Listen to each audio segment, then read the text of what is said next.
Welcome in on this Thursday afternoon. Tony, Gwynn Jr., Chris Ello, Mad Scravy. Here with you for at least this first segment. And not possibly, I'll pop in for some other segments throughout the show. But hello, everyone. How's everybody's day? We're good. It's fun to hear you right at 2:00, but the Padres are playing later on this evening. So, yeah, we'll have a little Tony, and, yeah, it'll be good. I think you're going to be on later for a Big Five and for Fantabulous Game Show's returning today. So, Adam, tell your son. That's right. Adam Klug, tell your son. Fantabulous Game Show's back today, and Tony has agreed to come back for that before your broadcast. But, yeah, we're all good, man. Everybody's good except for the Miami of Ohio basketball team. They finally finally tasted defeat today. So sounds like they won't be going to the tournament then, huh? No, I think everybody, you know what? There are so many people out there. Here, everybody's saying the same thing now. It is all, they don't deserve it. They suck. They shouldn't be considered. But the tournament is going to give way to public support and bring them in. So now people are saying they suck and they don't deserve to go? Oh, they're saying, everybody thinks they don't deserve to go, but they think that the sentiment of the public is going to win over the tournament committee. It's amazing. And the tournament committee is going to succumb to that pressure. So what they're basically trying to tell us is that they're going to get in, but let's just be honest, they don't deserve it. And it's hard for me to get behind that thinking. That there is quite the thing. I don't know how both of those things can be true. That the public could be saying, hey, these guys need to go. Yeah. They need to be in, but also be saying, well, they suck. And they. I don't think the public is saying that. I think the experts quote. I think it's the experts. The experts are saying. Yes, the experts are all saying, hey, let's be real. They played nobody all year. And it is true. You went back and looked through their schedule. I mean, they did. Mercyhurst. And I mean, some of the games were like the Sauce. What was it? The Sauce. Pine Bluff. Sauce Pine Bluff. I mean, they went really low scale, but they went 31-0 before losing today to UMass. And I think what the experts are saying is get them out of here. They don't deserve it. Put Auburn in because Auburn is 16-14 and, finished in 12th place in the SEC. But, hey, we all know Auburn's analytics are way better. They should be there. Anyway, I think they'll eventually get in. But, there will be an outcry from just the general fan because the general fan doesn't look at all the analytics. The general fan says, hey, you've got to reward the team. Nor should they have to. Right. Thank you. Nor should they have to. They should have to follow analytics in order to enjoy basketball or to be able to talk basketball. Yeah. They should. They should have to. And let's be honest, Tony, when, and I'm going to say when, because I think Miami is going to get there. They'll announce it all Sunday. But when they get in, and if they're a 10 or an 11 seed, which is what they're going to be, who's not going to be rooting for them to knock off one of these big names in the first round? I mean, if they are indeed an 11 seed, how often have we seen 11 seeds upset that pocket there throughout tournament history? So, like, this whole idea that, they don't – and listen, I had gone through their schedule. They don't deserve – they still went pretty much – I mean, they lost one game when it was all said and done.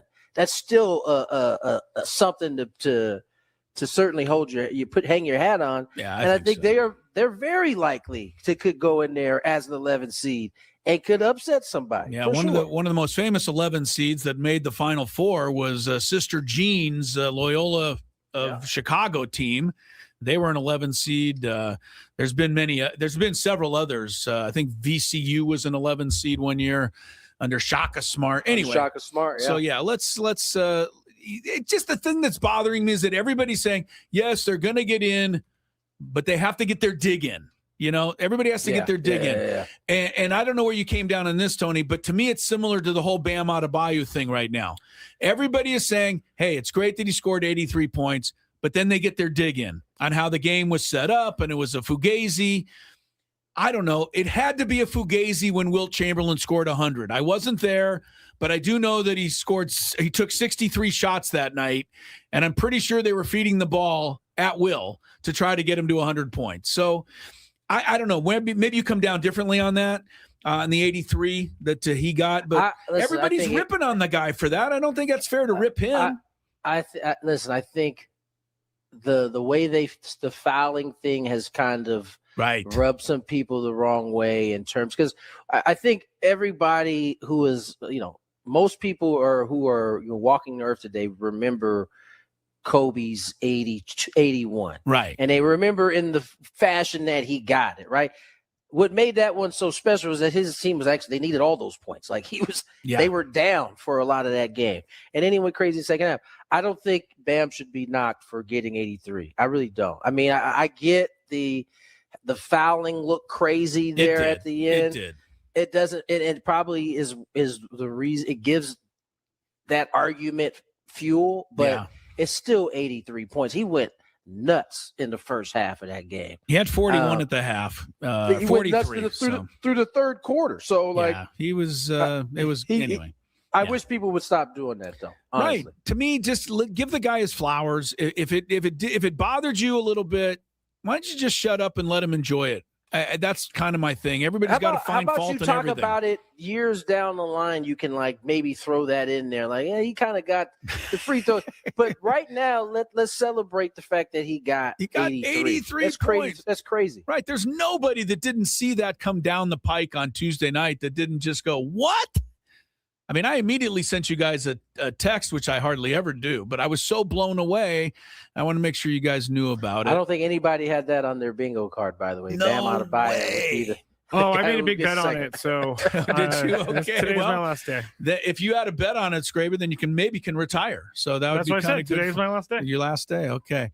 All right, the funniest tweet we got yesterday, Tony, because we talked a lot about old Mark DeRosa and the whole WBC thing. So we got a funny tweet after Italy beat Mexico and clinched the U.S.'s spot. The tweet said, "Now, somebody please remind Mark DeRosa that from here on out, it's single elimination." And I just thought that was a funny line. He's going to have to wear at least that at the end of all this. But you know what? No harm, no foul in the end, I guess, Tony, because, they're in and it's okay now. Yeah, I mean, listen, I get it. I get that, he should know. Here's the deal. And this is kind of I think it's unique to the American side. I think sometimes they, especially in that managerial position, it's baseball and you're thinking major leagues, but this isn't that, right? There are specific rules that can kind of change the outcome. And D-Ro got caught slipping early in the day when he didn't clearly know that his squad needed to win that game. Now, I just wasn't willing to go the next step, which is to say that from 9:40 a.m. to whenever they played that game, that not a single anybody. That's what Tony said. I mean, that's what Scraby said. Yeah. Not even a player. Because I'm telling you, players, there's always somebody curious. There's always somebody double checking. Even just in side conversations, I don't think that's right, man. I think we still gotta. Somebody. Scraby said the same thing. We're blaming Mark DeRosa, but shouldn't somebody have told him? Team USA shoulders the blame somewhere. I don't think that it just seems mind blowing that he would have gotten through the whole game at that point and not know. I would at least have guessed that. And here's the other thing that I don't think enough people are talking about. I know for a fact that each of these 30 teams are the teams that have allowed their players to participate. Yeah. They all got side restrictions for sure. Some of these guys can't. In terms of how much he can play guys. How much he can play guys, who needs ABs, the fact that if someone gets up to warm up, they got to come in. They can't pitch on back-to-backs. They're not going to do a sit-down, meaning finish an inning, go sit down, come. So he's got to balance all that too. And I'm not excusing him not knowing that they still need to go out with. You're putting it in better perspective. I'm just saying there are a whole lot of things that that the American side especially has to deal with, whereas some of these guys on the other teams, they don't have any restrictions. Yes, some of the big league dudes do, but some of these guys aren't big leaguers, and they are free to kind of go about it the way they are. Tony, what say you to the people out there, Chris, who wanted the team to lose so that Frank or Mark DeRosa looked bad? I did it. I said that and I want to put it in the proper context, but I did say it. But I said it in the context of we all slow down to look at a car wreck. Like nobody wants to see a car wreck, but when you see one, you slow down. That's kind of my context for why I could have seen them losing last night. Well, Chris isn't the only one. I saw many people saying this. Yeah, so that doesn't seem very American of these folks. I'm just saying. Yeah. Chris. Well, all right. Sorry. Whatever. It doesn't seem very American. I was rooting for my brethren south of the border here, Scraby. You're not keeping an eye on these people. I'm sorry. I'm American. Has anybody had the thought that, dang, maybe Team Italy is a good team? They're looking pretty good. You know, right Tony now. presented that to us in a text, and I thought maybe they are. They do have like Jack Caglione. They have all these guys that are. They ain't scrubs. It's not like they throwing out dudes who throwing like 88. Every guy I saw, they pitched Aaron Nola as their fourth starter. That's better than what the Phillies do. So that's what I'm saying. So I mean, listen, there was obviously some error there, and I'm sure D-Row probably feels the same way. But he's gonna. I just thought it was a bit more of a stretch to keep going down that road. Yeah, all right. We only have Tony. He's got to get going, but I there's too many things I got to touch on very quick, Tony. So like a one sentence thing. SDFC last night wins again in their second round of the CONCACAF, and they win 3-2 over Toluca. They finished the match 2 players down, and they still win. This SDFC thing is incredible. We're going to have our soccer guest coming on in a little bit. But these guys have got something special, and I hope that our town, I know a lot of us are, but people are getting more and more excited about what they're doing. So, yeah, man, that was big. I think everything, at least from what I've seen, starts with their head coach. There is a seems like a system and a way he wants them to go about it that has settled in really nicely with this group, and so. It just seems like they're set up well. They got some young guys in there kind of mixing in right now. It's been fun to watch. And, I didn't get to watch the one yesterday. I don't know if it was on Apple TV, considering it was a CONCACAF game. It was on, I think, Fox Sports 2. Yes. I didn't get to watch it either, but whatever system he has, it couldn't have included playing with only 9 guys. But they somehow find a way to win. I didn't know that was news to me. I didn't know that they only played with 9 guys at the end. At the very end, so incredible for them. We have a Lakers-Bulls game tonight, Tony. Throw that in there at you. You're 11.5-point favorites, and don't look now. The Lakers like a half game out of the 3 seed right now. They have climbed their way back up 6 of their last 7. That's because LeBron's been out of the lineup. All the naysayers say, Tony. I'm just telling you. I know. Yeah. I almost hate that they're winning. Yeah. Because now when he comes back, it's like, what are they gonna do? Are they gonna bench LeBron? Are they gonna release him? And we gotta go through all of that. It's like I almost wish they would in some ways just play like 500. So there's no they beat Minnesota the other night, and the first thing was, well, of course they didn't have LeBron. They're way better. I mean, the numbers kind of do prove it, even though we know it doesn't make actual sense. The numbers lead people to believe it makes sense. Yeah, people are believing what they want to believe on that JJ's a smart guy. He'll figure out a way to stagger it or whatever he has to do. You're not better in the long term without LeBron. It's hard to believe that you could be better without. What if JJ just came up to LeBron with a bunch of analytics and just threw it on him and said, "You're coming off the bench"? I think JJ coming off the bench. No, I think you should just show him all the flop videos that I get in my Twitter feed all the time. We need to reset Chris's algorithm, by the way, Tony. Chris has to reset. Chris is secretly a LeBron hater. I'm convinced. I'm becoming a hater. Which is why his algorithm is like that. You're right. I've become a hater because every time they send one of these videos, I'm like more amazed than the last one. And I keep watching them all. And that's why I keep getting more of them. You do know your phone listens to you. So I know. You're probably saying something sideways about LBJ. Don't send me any more LeBron hating videos. No, you got it? No, your phone knows that your phone is one of the most angry. Your phone's one of the most angry algorithms I've ever seen on the most random things. Wait, speaking of which, we just got a statement from D-Row. Oh, we did. You want to share it, or do you have it there? Let me see if I can get it. Oh no, I'm surfing. I'm already on the. I got Safari. It. I'm going to Twitter right now. Mark DeRosa. All right. While you're finding that, I will add that the Aztecs play their game tonight against Colorado State in the Mountain West. Utah State. I was thinking Utah State maybe lose to UNLV in the quarterfinals. Not going to happen. Utah State's up by 20 late in the second half. That's the first quarterfinal. But tonight the Aztecs play Colorado State at 6. So that's kind of the other thing we'll touch on today. Scraby, did you find what Mark DeRosa said? Yes, his media availability here is what he said about everything that's happened so far. All right. Is there anything that you want to clarify about the timeline of when all the tiebreakers became clear to you? Yeah, it's just an overly confident statement on hot stove, period, the end. And it's my fault. I felt good about where we were after Mexico.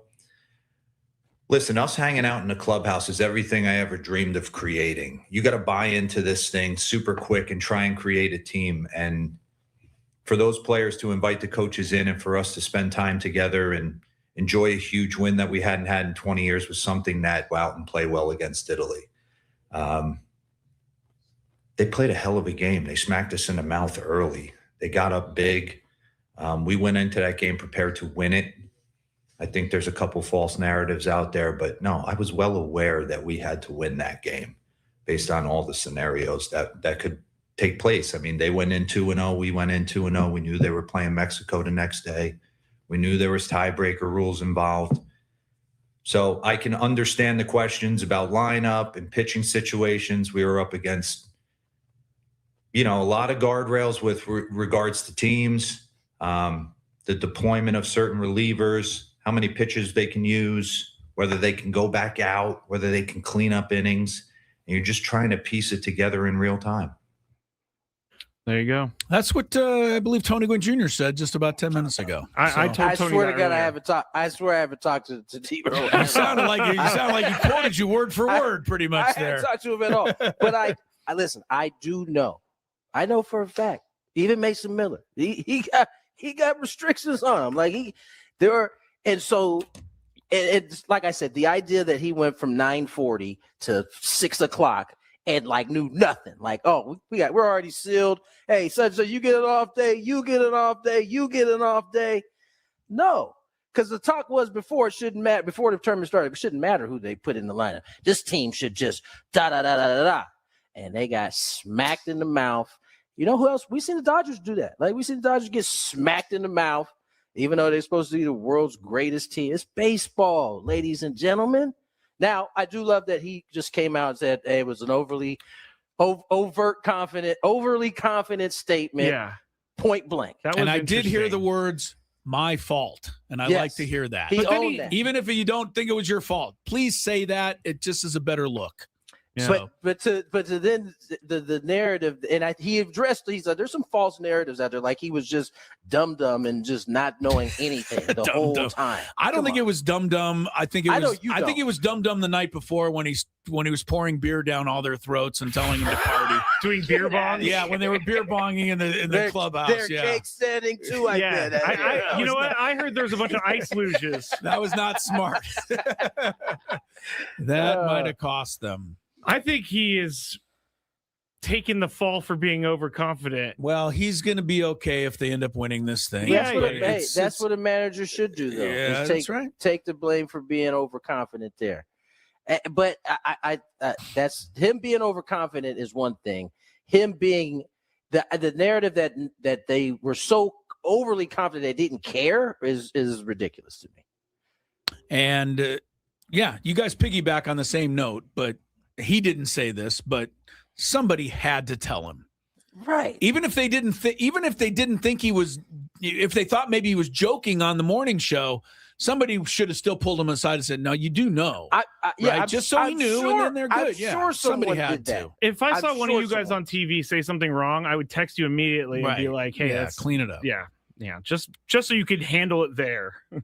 All right, Anthony, go do whatever work you got to do because we have a big Fantabulous game show coming up a little later that you have to be ready for.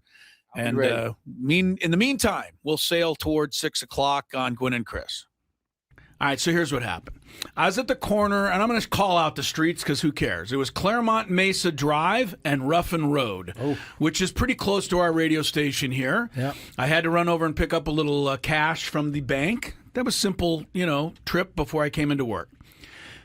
And I'm on Ruffin Road, coming up to Claremont Mesa Boulevard. Ruffin Road can be a little rough sometimes. They could pave that. It wouldn't hurt sometimes. Yeah, it wouldn't hurt. They can't call it paved road. I know that. Wait, your issue isn't the potholes in the road? No, that was I'm used to that. So we come up on Claremont Mesa, and we're at the stoplight. I'm in the left-hand turn lane to turn left on Claremont Mesa. I'm the third car back. And there's 2 left turn lanes. There's 3 cars in line here. And then the going straight is also red. And that is backed up each of the lanes. So that I've got cars on my right. I've got cars on my left. I got 2 in front of me. I got people behind me. No big deal. Light cycles through. And our turn doesn't come. Oh, no. So the cross traffic gets to go again. And then the people coming across in our direction, they get to go again. And then for a second time, they skip our turn. Well, that's what I thought. So now... Actually, you're not going anywhere. You're stuck. Right, you're stuck. You're not going anywhere. And my first thought, of course, as a good scout or, athlete, is to look around. Is there any way out? Can I back up? Can I, I'll do anything. But there is nowhere for me to go. No. It happens a third time. Whoa. And I'm pretty clear at this point, this light's broken. And I'm starting to think, how are we going to get out of this? Am I going to have to call, the police to come and fix it? No one's going to know it's broken. 911 emergency response. Yeah. Where's your emergency? Ruffin Road in Claremont. The light is stuck. The light is stuck. And so this is 5 minutes probably, but you can imagine 5 minutes. No, that's a long time. time, right? Well, when it comes to the 4th time, I finally start just leaning on my horn.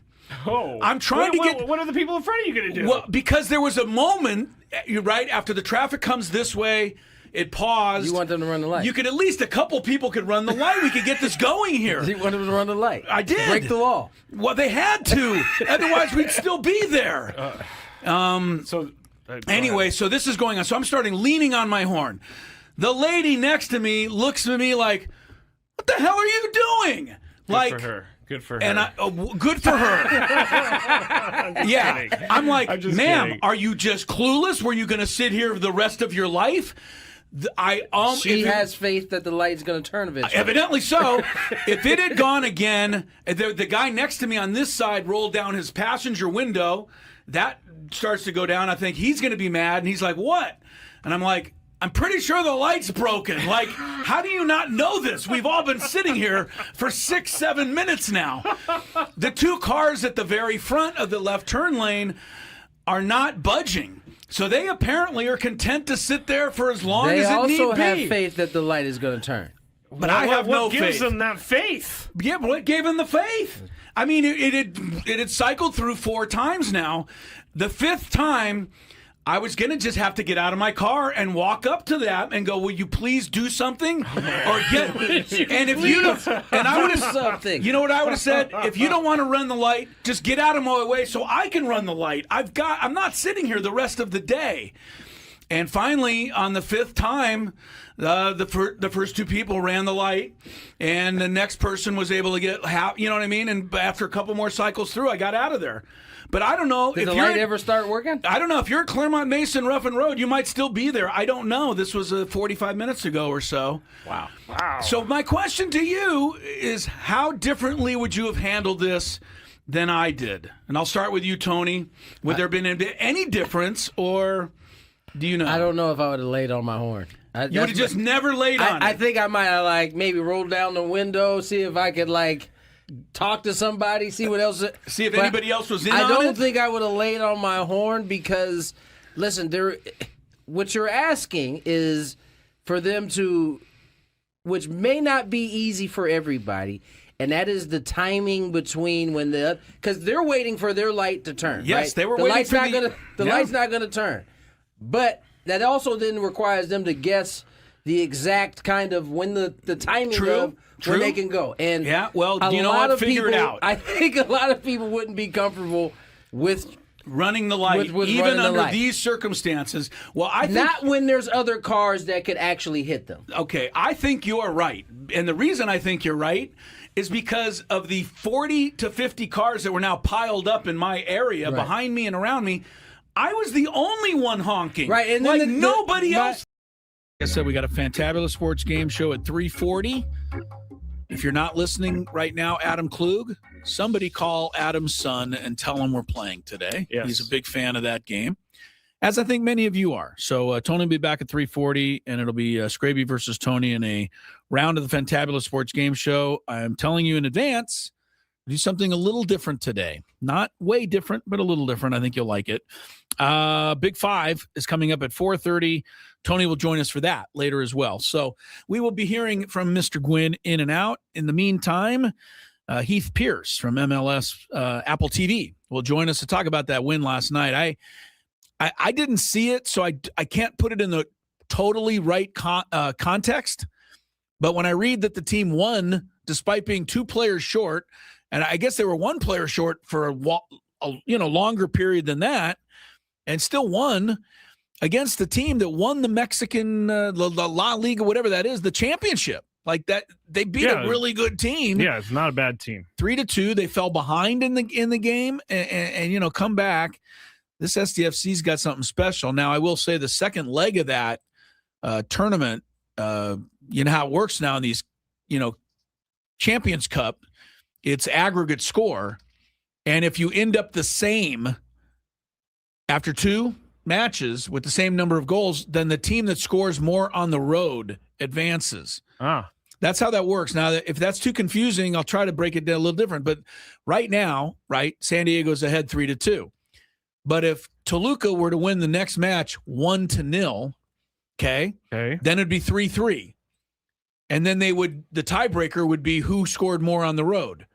Well, in this case, SDFC would have 0. Mm-hmm. The other guys would have 2 because they got 2 here last night. Yeah. So for SDFC most likely to advance, they're going to have to at least play to a draw when they go to Toluca. Because if they lose, we're so into these tiebreak scenarios. Now you know what? after the WBC, I was just thinking, but they need to for the common math idiot like me. I know, right? The common person doesn't know all this stuff. I need more simple directions. And you know what? Tony was right about this. The whole analytic thing about Miami of Ohio and Auburn and all this. Why should the regular? I mean, sure, a lot of us are totally into it, right? We're dedicated. We watch every game. We look at Palm brackets. We look at CBS. We're really into the whole thing. But most of us aren't that into it. Just give us the field, and we're going to pick the games based on the uniform colors and try to win the office pool.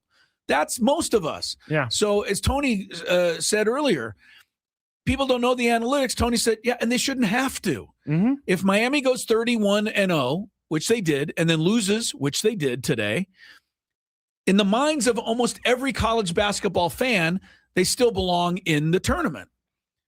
And, if your case is for Auburn, understand they're losing again. They're down to Tennessee by 9 late in the second half. They're probably going to lose, which will give them, 11 losses in their last 13 games. I mean, come on. If you're playing the Lakers, I'll give you 11 out of 13. But you're still playing other college basketball teams. I know they're better than the teams Miami, but I can't put you in the tournament on those circumstances. You know how I feel about all this. Yeah, I know. I think it's so stupid. All right, so I think you rank the top 64 teams in the country, and boom. Okay, well, but again, the argument, the Bruce Pearl people would say, okay, if we rank the top 64, Miami wouldn't be one. They're number 20.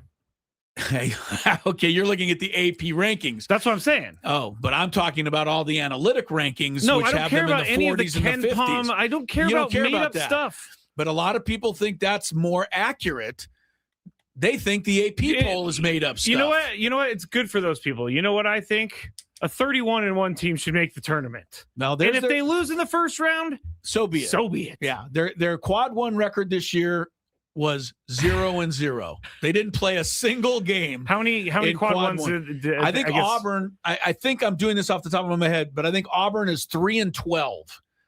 That's not good. I know. I know you're playing 15 quad one opponents, but you're not good. The Auburn people would say, hey, we beat Florida.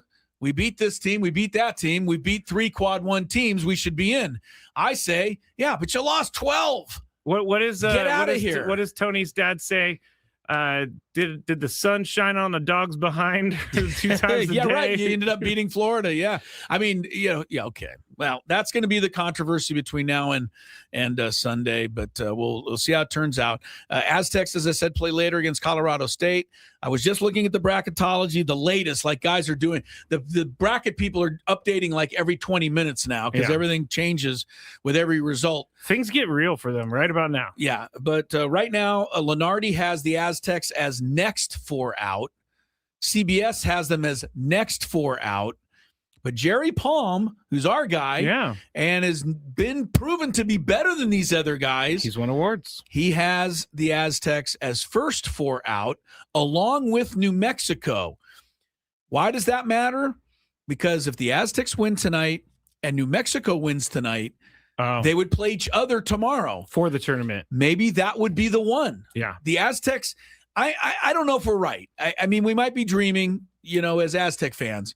But it does seem like there's a little hope that they could get in, but can't lose tonight. I mean, just win the tournament. Win the tournament, then we won't have any. Then we won't have any argument. All right, Padres play later against the Royals. We'll give you some Padre news when we come back, but also Heath Pierce, MLS play-by-play guy, Apple TV, to talk about this amazing SDFC when Gwynn and Chris continues. Ben and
Tony Gwynn Jr. was with us earlier. He'll be back with us later. He's in Peoria with the Padres. A couple of college basketball scores of interest, I think, to many of you who follow it. We're at conference tournament time. Utah State did beat UNLV and beat them pretty good, 80-60 in the first round of the Mountain, or the quarterfinals of the Mountain West. Next game is Nevada, Grand Canyon. They're on that side of the bracket. Tonight at 6 o'clock, Aztecs, Colorado State. We just talked about this team on the bubble. Auburn and the SEC is down to Tennessee 69-62. Final 30 seconds. Looks like Auburn will lose, and then they'll start crowing about how great they are, even though their record is, it's 17-16, I think. ACC, Miami advanced over Louisville. Earlier today, I think it was Virginia. Yeah, they beat NC State. Arizona won its first quarterfinal in the Big 12. And then the big one of the day was in the MAC, of all places, but undefeated Miami finally lost. UMass, the 8 seed, knocked them out. You know, people are gonna say, you know, because the 8 seed beat you, that's horrible and you suck. Okay, I get it. But when the 8 seed wins like that, what it reminds me is, you know, they just went 20-0 in that conference. Like, all of those teams were capable of beating them, apparently, but none of them did. So, you know what I'm saying? If the 8 seed beats you in the tournament, it tells me that those teams were right on your level. You just beat them all. You deserve something for that. Does anybody understand what I'm saying? I don't even know if I understand what I'm saying. Sorry, I wish I could give you more. I'm trying to get Neil on the phone. I know. We got Heath Pierce from MLS. I keep calling him Neil. His name is not Neil. Well, no wonder he's not going to come on. You keep asking for Neil, and Heath is answering the phone going, sorry, Neil's not here. No, he doesn't do that. Here, Heath Pierce, play-by-play Apple TV. If you weren't paying attention, soccer fans, last night, incredible. SDFC down 1 man, then down 2 men. But in the end, they beat Toluca 3-2 in the first leg of that CONCACAF Champions Cup. The second leg will be next Wednesday at Toluca. Quite exactly sure where that is, other than to say it's in Mexico somewhere. Before that, I think it's Mexico City, because I believe their elevation is insane. Oh, okay. Well, I thought the last team they played was from Mexico City, too. The Puma. They were from Mexico City. Someone on the chat will tell me. Somebody on the chat is big soccer. Where's Toluca? Is it actually in Mexico City as well? But before that, STFC will take its 3-0 MLS record into Dallas to take on FC Dallas. That's Saturday at 5:30 on Apple TV. STFC is not only 3-0, Scrabe. Mm-hmm. They have 3 clean sheets. I like it. Do I sound like I know what I'm talking about now as a soccer guy? You know, I wish I had 3 clean sheets, too. Sounds I only good, have 1 clean sheet right now. Yeah. Really? Yeah. Bottom, which one's dirty? The bottom one or the top one? I don't have 2 sheets on the... You don't have a sheet on the bottom and then a sheet over the... No, I don't have a sheet. I don't you just have the bottom sheet and then what? Just the bottom sheet, but I have to wash it constantly because Lucky is a dog and he... Okay, so what do you sleep under? Just a blanket. No sheet under that blanket, In the summer, it is a top sheet, but it's not a blanket. All right, we just found out way more than we ever wanted to know about Scraby's sleep habits. Because it's too much when you go to a hotel and then they have a comforter, a blanket, a top sheet, and then like a furry thing, and then the bed. It's too much. Way too much. Heath Pierce from Apple TV. Yeah, I'm trying to get a hold of him. Still trying to grab him. All right. Just want to, our communication is just kind of iffy right now because you're over there doing your thing. I'm over here trying to keep everybody tap dancing as we go along.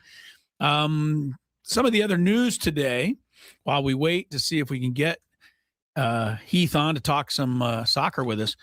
Your old friend Dre Greenlaw has returned to the 49ers. Yes. He is the guy, and this is like, I would make fun of him if it was fair too, but he's the guy that ran onto the field during the Super Bowl against Kansas City to start just any old series and blew up his Achilles. Yep. Like, he turned to run on the field, and his Achilles just tore off. It did. And he didn't get to play, obviously, in that Super Bowl against Kansas City. He didn't play much last year, although he ended up over in Denver for a little while. Now, see, we were talking about the salary cap yesterday. Mhm. How does this work? He signed a 3-year, $31 million deal with Denver. Does that mean? Well, how much was guaranteed? I don't know. What I'm saying is that the 2 years left, does that mean what the 49ers do? No. That Depending $31 on if he million has- just goes away? Depending on if, because it's not guaranteed money. So that's why guaranteed money is very important in these contracts, because that is what dead caps. So he got 3-year, $31 million, but the Broncos only have to pay him for the first year because now he's no longer a Bronco. They also had I guess an out. Okay. There's so many weird things. 49ers, it says here, are giving him a 1-year deal, $7 million, which sounds, I don't know how healthy Dre Greenlaw is after that Achilles thing, but if he's somewhat healthy and anywhere near the player he was with the 49ers, $7.5 million would be a steal.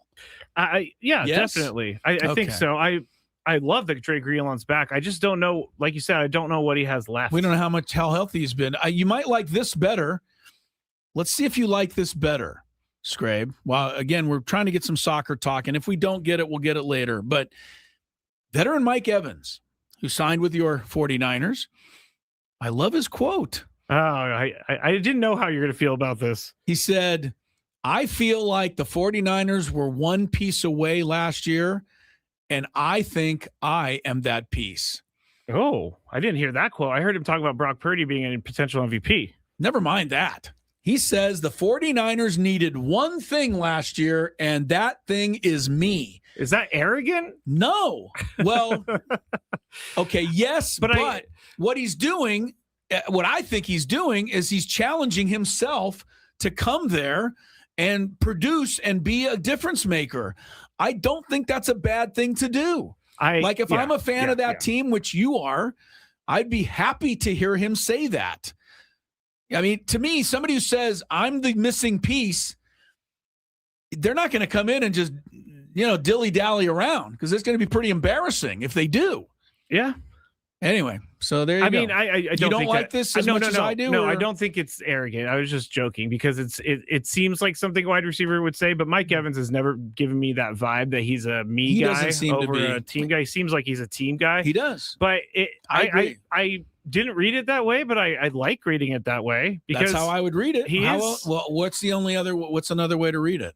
That he's arrogant and he thought that his presence would have put him in the Super Bowl. But what he's saying is last yeyear. No, he's saying his presence now will get them in the Super Bowl. They lacked a number one wide receiver last year. Don't even think he's really saying that. I think because that would be taking a shot at Juwan Jennings and the rest of these guys. I think what he's basically saying is just put me on that team and we will win. I like it from Mike Evans. Me too. Please win me a bunch of games, Mike Evans, please. Now you got Mike Evans. The Miami Dolphins have just signed a free agent wide receiver as well. Who's that? Don't think there's much comparison on who got the better guy. Pretty sure you did. Dolphins just signed a 1-year, $10 million. No, wait. Sorry, this is what he had last year. So that's wrong. It doesn't say what he getting for the Dolphins. Tutu Atwell has become a Dolphin. Are you fired up for that? Tutu, you going with that? He was the third receiver for the Rams. I don't know how much impact he had last year. Yeah, they don't have his new contract, but yeah, I don't have his contract either. But he's a Drew Rosenhaus guy. What the hell does that mean? He's got a high-powered agent. He had a high-powered agent. Well, he was a second-round pick. He's only 26. He's only been in the league for 5 years. And he's been in the league 5 years and done diddly. Maybe he didn't have the opportunity. Maybe. Cooper Kupp, Robert Woods was behind. Okay, 64 games, 105 catches. That's less than 2 per game. Not feeling it, but the hell. I saw him when I went to a 49ers I would say this, if you're a Dolphin fan like I am, this is the kind of player that you have to expect they're going to be able to afford at this point. And so that's what they got. Well, they did say that they're in like cap reconstruction. I believe the word is just cap hell is where they are. Yeah. But I remember watching Tutu Atwell. I went to a 49ers Rams game at SoFi. He caught an 84-yard touchdown, and everybody thought he was the greatest thing in the world. But I saw the ball come down into his hands, and he made a really nice catch, Chris. So you got that going for you. And he's a good punt returner, I think. Woohoo! I'm trying to help you be excited I know. about Tutu I'm not Atwell. getting too excited about this one, but what the hell? The Commanders added, I think, a pretty good little back here. Rashad White. Yeah. Formerly of the Buccaneers. Yeah.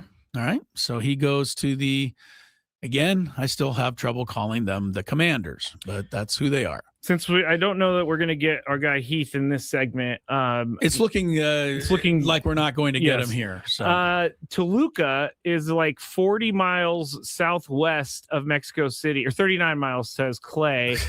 Also, their elevation is over 8,700 feet. Wow. That is crazy. Oh, let's see. Laramie, when I go with the Aztecs, is 78. 7,800? No, 72. 72.28.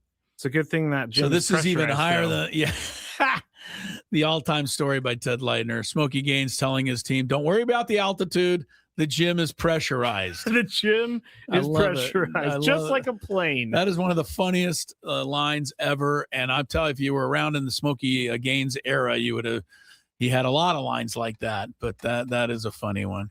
By the way, on the WBC, there's no games today, but we are on to the quarterfinals, and the U.S. indeed is in. Playing Canada again. Like, this is like the matchup in every sport, it seems like.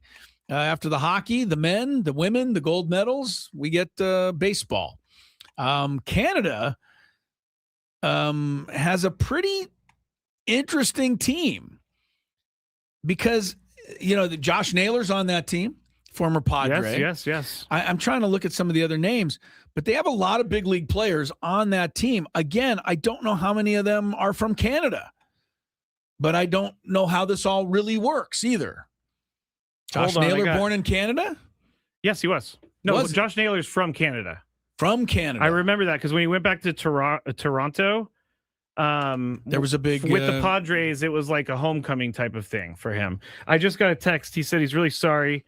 We're going to try to do this at 3 p.m. Oh, good. Yeah, that's fine. Well, you know what? Tell him we're really sorry and we don't have time for him.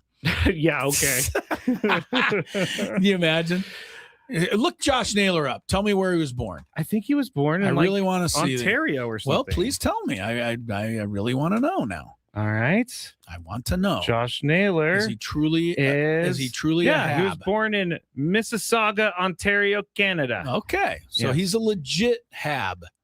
I don't like it when you call them that. I like the Habs. Do we know that they still like that? I don't know if they like it or not. It's short for Les Habitants, and it's what the Canadians hockey team is referred to by people that are, big time fans of the hockey team. So I don't have a problem with that.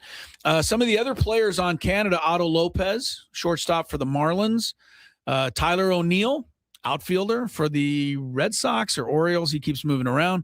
Owen Casey, the young prospect who's now with the Marlins, last year with the Cubs. Their center fielder is the guy who's, I think is Denzel Clark, the guy who made the catch of the century last year against the Angels. Yeah, he climbed up on the Angels wall, and reached over the Angels wall. Yeah. So anyway, that's Team Canada. The starting pitcher, by the way, yesterday in Team Canada's win was Cal Quantrill, an old friend. So that's who the U.S. is going to be playing. It'll be in the quarterfinals tomorrow. The other quarterfinal tomorrow will be Korea against the DR. And I will say that Fernando hit another homer yesterday for the DR. Yeah. And so he's got 2 at least in the tournament. I got to say, those games look incredibly fun to be in terms of the atmosphere. Man, that thing is they're going party. Crazy. Did you see? It wasn't a bat flip that Fernando had last night. It was a bat throw. Well, it was awesome. He also, from what I saw, slapped a high five with every player on his team before he even got to first base. Yeah. Like, it was bananas. They're not going to be playing there tomorrow, though. Tomorrow they're going to play at Miami, Florida. I still think it's going to be electric. Depot Park. It's going to be electric still. The USA-Canada game will be in Houston, Texas. Saturday will be the other games. One will be Puerto Rico against Team Italia. Vinny Pasquantino hit not 1, not 2, but 3 homers last night. First guy ever in WBC history. For Team Italia. They'll be taking on Puerto Rico. And I think the other game is really good on Saturday, potentially. because Venezuela's got Acuna and a bunch of guys that are really good, but they're taking on Japan and Shohei and all those guys. So that'll be a good one Saturday. Japan, I believe, almost went down the other day, but yeah, you can lose one, as the U.S. proved, so it's okay. But well, they were actually in the quarterfinals. So did they actually lose, Chris? Well, again, I'm gonna repeat this line because it's my favorite line of the day. Just remind DeRosa that single elimination from here on out. Someone, please. Someone bring a sign to the stadium and just hold it up. Right. My mark. Yeah. Because, as they proved during the circus thing of a day or two ago, nobody told him he was wrong. So, yeah, we're going to have to tell him. Logan Webb is going to start for the U.S. tomorrow. A major league pitcher, Michael Soroka, will start for Canada. So that's coming up. I will say this, Mark DeRosa, whether he did it on purpose, and I'm sure he didn't, but Mark DeRosa somehow made the World Cup baseball classic, something worth talking about this time. I haven't been into it like this ever before. So I don't know where you've been. Welcome to the party. Okay. Welcome to the party, pal. All right, we will finally talk some soccer with Heath Pierce next, and then we'll have a daily gambit, and everything you need to know will be coming your way on Gwynn and Chris. Tony joins us at the bottom of the next hour.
soccer because our soccer club, the SDFC, just continues to do really great things. Chris Ello, Matt Scraby, together in our Odyssey Palace Studios. Tony Gwynn Jr. will be with us from Peoria here in a little while. But right now we are talking soccer, and it is so our fault that Heath Pierce was sitting by his phone and not answering it because our phone number comes up as spam. Sometimes it Scraby, does. can you please change that so that people like Heath Pierce don't have this? This is stuff that Chris doesn't know, that we've been working on this for like years, and it hasn't been able to be changed. No. Heath, welcome to my life, sir. Thank you so much for being on the show. How are you today? I'm doing all right. Better now that I get to be on the same show as Tony Gwynn Jr. That's pretty amazing. You are on. Well, you're on his show. Unfortunately, he's not here. But you'll catch him throughout the season for sure. Yes, we'll pass it along. Yeah. Thanks, Heath. 3-time MLS All-Star and member of the U.S. national team. So we're excited to have you on, Heath. Talk a little bit. I don't know how much of the the CONCACAF Cup you watched or last night, and we were obviously was here in town, but. Talk about SDFC wins this match. They're down one player for a lot of the match, and then they end up down two players. Like, how crazy is that they were able to somehow win that match? This team keeps doing things that are amazing. Yeah, it's incredible. I mean, just last week I had the pleasure of calling a game where the LA Galaxy went down a man in Colorado, and within 5 minutes you saw just the deficit that they experienced by not having 11 players on the field, where they fell apart and ended up giving up multiple goals, and that game got quickly out of reach. But against a champion side like Toluca, really shows you the culture, the fighting spirit, the belief that San Diego FC has in their ability to compete with the best teams in CONCACAF.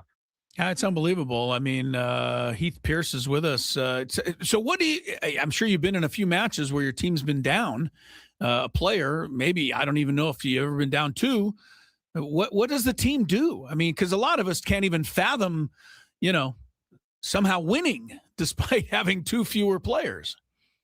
Well, I've been the one who's been sent off before, and I spend 80 plus minutes in the locker room hoping that it doesn't go awry. And one time when I was playing in Germany, and the game ended up being a 6-0 loss, so I took the bulk of the blame for that one. But when you're a player on the field, oftentimes in training you'll go through these exercises where you play a back five or a block of 6 against 7-8 players, and they're just throwing everything at you, balls from wide areas, possession. Yeah.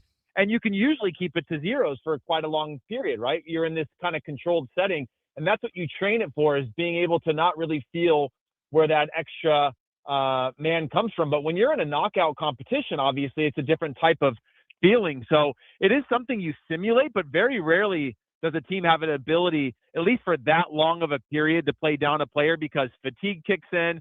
And it really just takes one moment where you're saying, I'm going to take the offensive risk, or we're going to open up, or I don't need to track back because the team's got it, where you get punished. And to see that type of performance, I mean, I think it's one of the greater matches in the history of the competition, in terms of, seeing two teams with this level of quality, and then to face that type of setback, to come out of that at home is just incredible.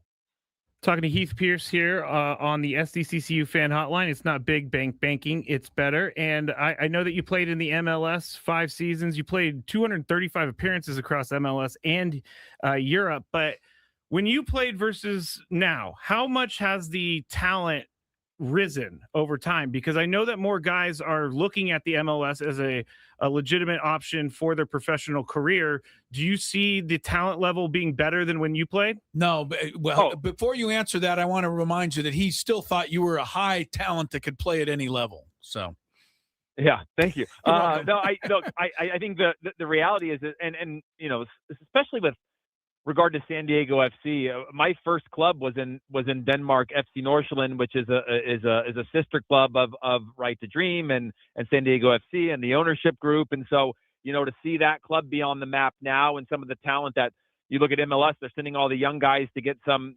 experience elsewhere and coming back when they're ready for first team action. But the overall quality, there's been these phases in Major League Soccer where it was about, it's not about the 3 DPs, right? How do we make that 4 to 7 in the roster stronger?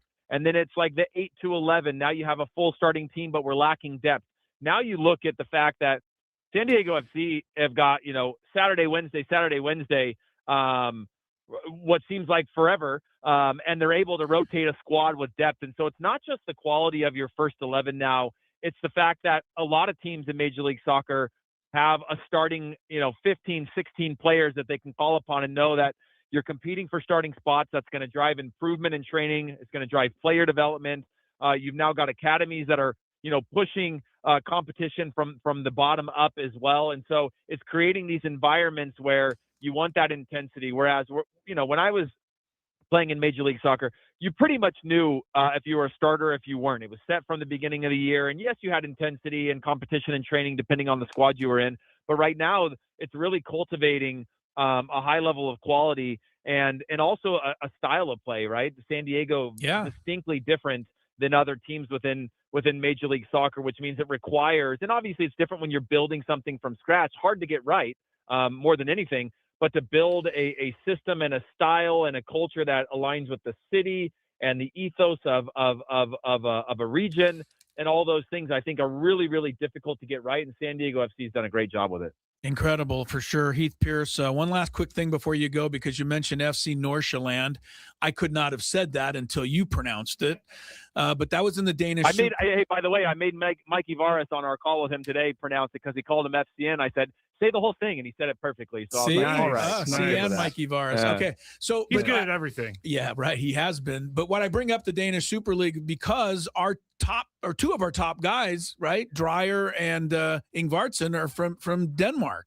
And so the tie there seems like it's working very well for us. I don't know how that ties into your time in Denmark, but I imagine, it's something that kind of makes sense to, for you. Well, I think anytime that you bring players in that are international players, you run the risk of the cultural differences. And obviously a country of 5-6 million people like Denmark is culturally very different, but in terms of their ability to immerse themselves, they're highly educated, they're well-traveled, they're well-cultured, they speak multiple languages. And I think the style of play, when you look at a number of players that have come through the league that are from Denmark or have played in Denmark, aligns well with some of the teams, and especially with San Diego FC. And then having that broader pool of player, the network of scouting, the technical minds, tactical minds that exist across the wider portfolio of San Diego FC, I think allows them to hedge their bets on players that fit well within the system. But overall, the players that spend a bulk of their time in Denmark or from Denmark, I think tend to be well adjusted just about anywhere that they end up playing their career. Heath, good stuff. I really appreciate it. Now, you played 35 matches for a U.S. national team. Yes? Does that sound right? I did, yes. 35. Yes. What did you do with your caps? I wish we got physical caps. They don't give you one, do they? They call it a cap, right? Yeah, because I've had friends ask for a couple, and I'm like, I'll gladly go down to 33. You can have 2. Yeah. No problem. But I do believe when you got to 100 at a certain point, there was a cap that had everything embroidered on it. You got some sort of gift. But 35 is a little bit short of that. And so, yeah, all you got is a Wikipedia page that had a number next to it. But obviously, always was a proud moment to wear the crest, represent the country, and play all over the world. Heath Pierce, MLS match analyst for Apple TV. Heath, hopefully we'll see you in San Diego soon. Thanks for the insight, sir. Thank you so much for having me. You betcha. There he goes, Heath Pierce. All these guys from Apple TV have been so good to us, and we appreciate their time. He had to hustle because he was supposed to be on last segment. If you're just tuning in, Scraby messed it up. I did not mess it up. I know you didn't, but how can that not be changed in 7 years? Don't ask. Really? Don't ask. Well, it's a sensitive subject. It's a sensitive subject. It is. I mean, I actually, you know what? I'm not blaming you at all. No, if you're going to blame, there's no blame. It's just like, how can we not call the phone company and say, hey, please take this designation off this phone. Not that easy. All right. You know what? If anything, we can blame me because usually I send a text to these guys beforehand and I say, "Hey, it's going to be coming from an 833 number, which will probably come up as spam." But today was maybe my most insane day in the last year. Yeah, a little hectic. Okay. So I forgot. You didn't forget. It's okay. We got Heath on. We got to talk about soccer, and he said what I was hoping he would say, which was the win last night by SDFC is about as amazing as anything has been in a CONCACAF match like that he's ever seen. I mean, I think I want that understood.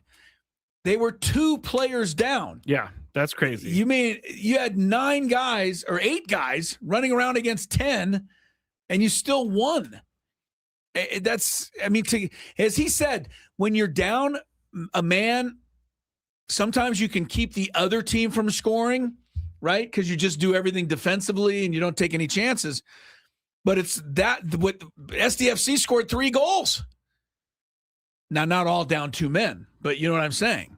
This was a great performance. Well, it's like thinking about hockey when you go down a guy. You don't have to cover that much ice. You have to cover so much soccer field when you're down 2 guys, let alone 1 guy. I don't know how they did it. So good for them. Mikey Veras, you are he's been a god for that team. And look, we didn't even get into the fact that they're 3-0 in the MLS so far, coming off the season they had last year. And they haven't given up a goal yet. And their goaltender isn't old enough to drink. That is true. He's 19? He's 19. Goalkeeper. I hope he's upset. No, goaltender is like a chicken tender or something. Yeah, all right. Gwynn and Chris, we take a break. Daily Gambit, we didn't forget about you. From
The appearance of Heath Pierce on the program, MLS match analyst for Apple TV.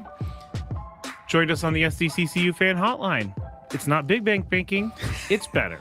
And he joined us after wading his way through a spam call that you kept giving to him. I can't ignore spam calls fast enough. So right, I don't blame him. Yeah. I wouldn't answer it either. All right, he was on. SDFC has Dallas on Saturday at 5:30, and it'll be on Apple TV. All right, time for Daily Gambit. I'm calling this isn't an Omaha. This is what do we call it when I just take domination of the show for a moment? Jerkiness. Okay. All right. In a moment of jerkiness, we're not giving the results last night. I went 0-7. That's all I want to say about that. Just know, people, I love it. 0-7. Try to predict 7 games wrong. That's true. It's almost as hard as predicting 7 games right. You're right. So we're going to go from that to our picks for tonight. And we're going to go to our picks for tonight when I find the sheet. There it is. All right, let's just skip the open. We're crushed for time here, so let's skip the open. There All we right, go. We got Tony coming back at the bottom of the hour for our Fantabulous Sports Game Show. Aztecs are 6.5 over the Rams. The tonight. Hams. My dad used to call them the LA Hams, so I've projected that onto Colorado State. I'll let you go first. You went to CSU? One of the schools. CSU. Who you take? You know what? It wouldn't surprise me if they made some crazy run in this tournament, but they have just been so inconsistent. I got to take Colorado State with the points. I am probably going to have my, alumni status revoked. But if you were betting this, like if you were smart betting this, you'd have to take Colorado State. Yeah. They just beat the Aztecs. And they're getting 6.5 points. They're getting points, a lot of points. And the Aztecs defense has been horrible. They give up 80 points every game now. I know that the kids say they're, fired up and psyched. I'm with you, Scrape. Maybe they could make a run, but you can't logically bet them and give 6.5 points tonight. So what are you going to do? I'm taking Colorado State. All right. Over-under is 142.5. That's easy. Over. Just told you the Aztecs go over 80 now every game. It's the new Aztecs. They used to never give up 70, let alone giving up 80 in every game. I feel like Lamont Butler, I don't even know if he was great at defense. He was good. They're going to channel him tonight, and it's going to go under. Going to go under. Maybe Magoon Guath will show up and block a couple shots. Yeah, where has that guy been? Well, you know where he's been? I'll be honest with you. He stands out at the three-point line and chucks up threes. He's 7 foot, come on. UCSD game is right here on our radio after the show. They're in the second round, 1.5 favorite against CSUN. Cal State Northridge, by the way, does not like to be called that anymore. They like to be called CSUN. I don't really get it, but that's I will their call you preference. Cal State Northridge. All right, who you picking? I listened to this game. It was an exciting game last night. It was a close game. It was a close game. Yeah, they ended up winning by 3. Tritons were trailing most of the game. Yeah, good for them to win it. What do you got? UCSD. Yeah, I might go with the Tritons. Why not? Come on. Got my guy Ted Mendenhall on the call. I was listening all the way home last night. I love Teddy Mendenhall. Great guy, and I'm glad he's doing the games. KU 4.5 over Braden Surprenant's Horned Frogs. This is the Big 12 quarterfinal. I respect Braden's Horned Frogs, but Kansas only giving 4.5 on a neutral court. I think Kansas is the play here. I'm going Kansas as well. KU as well. And then the last Mountain West Conference game of the night, New Mexico 15.5 over San Jose State. If you weren't paying attention last night, San Jose State shocked Boise State. Boise's supposed to win that game easily. No, San Jose State won by 10. Wow. So now New Mexico is a big favorite over them because San Jose was the 11 seed. 15.5 points, though. Sometimes tough to call. Scrape? There's always one team in the tournament that surprises people and goes a little bit farther than they shouldn't, and I guess San Jose State's that team. 15.5 points. Too much? Give me the Spartans. You're taking the Sharkies? The Spartans. San Jose Sharkies. I'll take New Mexico because a lot of times you're right, but a lot of times the upset team runs out of gas in the second game. By the way, not the Air Force women. No, they kept going right to the final. By the way, here's the Aztecs points allowed. Last bundle of games. 86, 86, 81, 72, 83, 73. And like I said, they used to never give up more than 70. Now it's commonplace for the Aztecs. It's been a weird year. NBA, Tony and I go head-to-head. His Lakers are favored by 12.5 over the Bulls. The Bulls went winless in February. Didn't win a game. That is crazy. Hard to do. But they played better in March. They beat the Warriors the other night in overtime, although Steph didn't play. I'm going to have to take the Bulls just so I can root for them. And then the question is LeBron playing or not? They haven't played. Yeah, I mean, we know the Lakers are better without him. Or at least true. Everybody wants to believe that. I think 12.5 is too much, Bulls. You're going Bulls too? Yep. All right. OKC's got 7.5 at home over the Celtics. A lot of people are saying this is going to be the NBA Finals this year now that Jason Tatum's come back. Oh, it's an NBA Finals I won't watch. Okay. Well, you know what? SGA makes it hard to watch. No. Yes, he does. He pushes off Joe every Mazzulla time. makes it hard to watch. Yeah, well, both teams, in my mind. You got Dort over there running around knocking people's heads off and getting technicals. You got SGA falling down and pushing off. And another thing he's now doing, Scrape, he jumps up, and when he takes his jumper, he'll kick his leg out, which is a foul on him, but they never see it. So they call it on the other guy. If you're a superstar, they're going to let you get away with anything. It's getting annoying. I hate it because SGA is a great player, and instead everybody's talking about all this other shenanigans with him. All right. Having said that, who you picking? You got to pick one side or the other. I'll go OKC. OKC minus 7.5. Yeah, I hate Missoula. I'll go OKC as well. One more matchup in points scored tonight. Luka -1 or SGA. Luka's obviously playing the Bulls.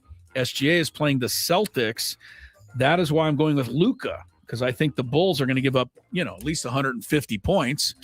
Celtics probably won't. Yeah, I'm going with Luka. Luka as well. Okay. Oh, I just got breaking news pop up on my phone. Is it worth saying now, or should we hold on to it? Yeah, for we a could minute? say it for a second. It's not worth analysis or anything. It's not the end of the world, or is it a good one? It's an NFL signing that we talked about yesterday. Kyler Murray? According to ESPN, Kyler Murray is signed with the Minnesota Vikings. Boy, that's one of the worst kept secrets in the history of mankind. You're right. Isn't it? You're right. Remember what I said yesterday? The guy said it was guaranteed. Everybody it would said, be a huge shock if he does not end up with the Vikings. Yeah, I mean, this isn't even going to move the needle now. Everybody says he's going there. I really like this move. I think it's not bad, but I'm worried. Like I said, I told you what I'm worried about. Kyler Murray's reputation, and it's not even his reputation. It seems to be factual. And he's a lazy bum. Stop calling him a bum. He's a lazy quarterback. Okay. I mean, come on. You're getting paid $30 million. Open your playbook. Look at some film. Do you think that may have been a humbling experience for him? And we'll see. There's no way Kevin O'Connell sits down with the guy, realizes that this guy doesn't study, and says, "Come on in." You would hope not. But a lot of times, and this is not to Kevin's detriment, it's a lot of other people. A lot of people think they can make the change of the person. And then they find out after they study for the first 2 weeks that they slip back to the way they were. That happens a lot as well. Smash on the chat's asking about J.J. McCarthy. What about him? He's terrible. I'm not ready to give up on the guy yet. I guess I can't give up on him yet. What did you but take? The guy stood over someone last year when the season didn't matter anymore, and he hadn't played any games. He's all about his alter ego. I don't know. He needs to do something before he does this alter ego stuff. All right. I haven't found the hatred for J.J. McCarthy that you have. Well, he doesn't. He's also hurt all the time. Break time. Tony's coming. And so is a Fantabulous Sports Game Show. We've been waiting a while to have one. It's coming up next. Ben and Wood.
4 seed Grand Canyon leading 5th seed Nevada. Late first half, 30-21. Earlier, top seed Utah State rolled past UNLV. Aztecs, Colorado State, 6 o'clock tonight. And right here on 97.3 The Fan, we'll have UCSD's game at 5:45 against Cal State Northridge CSUN. All you people are fans of the Fantabulous Game Show, wait no longer. Tony Gwynn Jr. Don't want to hear from you, Tony. We got to get right to the open. I'm sorry, Chris. Traffic is in now. Then give the open. Yeah, that was my bad. From the 855 Get Ross Traffic Center. Injured? Demand justice. Demand Jurowitz. 855GetRoss.com.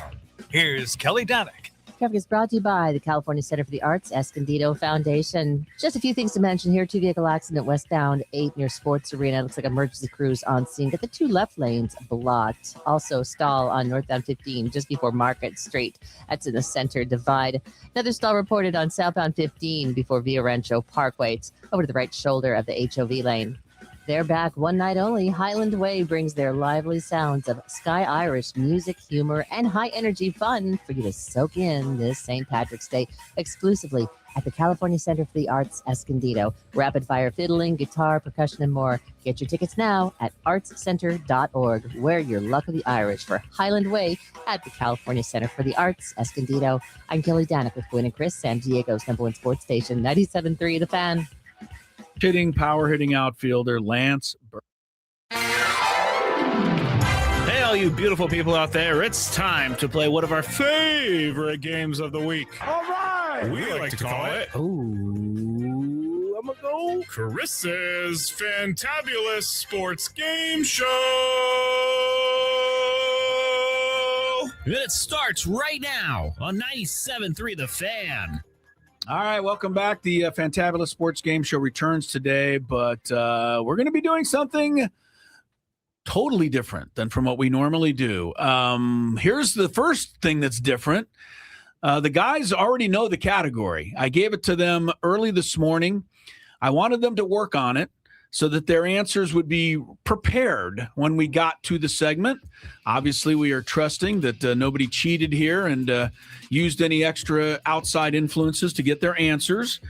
But I thought it'd be fun today to go through each Major League Baseball franchise. There's 30 of them, obviously, 30 teams in Major League Baseball, and see how many of the all-time home run leaders you could get for each franchise. Ooh. And so that's what we did. I told these guys the category so that they could work on it a little bit, have their answers kind of ready. Now, for example, I gave them all, both guys got one because, for example, we used Padres, answer, Manny Machado. He's the franchise's all-time leading home run hitter. So we are tied at 1 with that in mind. One more thing to keep in mind, and see how many of these you can get out there. When I say Dodgers, it encompasses the whole Dodgers, not just the Los Angeles Dodgers, but the franchise history of the Dodgers. Gotcha. And that will be the case for the Giants and for some of the other teams that have moved back in the day. All right. So do we have to know the name or which team too? No, I'm going to give you the team, and then you're going to give me the player who is the franchise leader for that team. I'm going to give you the teams. Oh, no, I didn't know that. And then you just tell me the answer. So we got Padres. Let's stay in the NL West. This is how it's going to work. Let's go to the next team, the San Francisco Giants. Who is the Giants' all-time franchise leader in home run?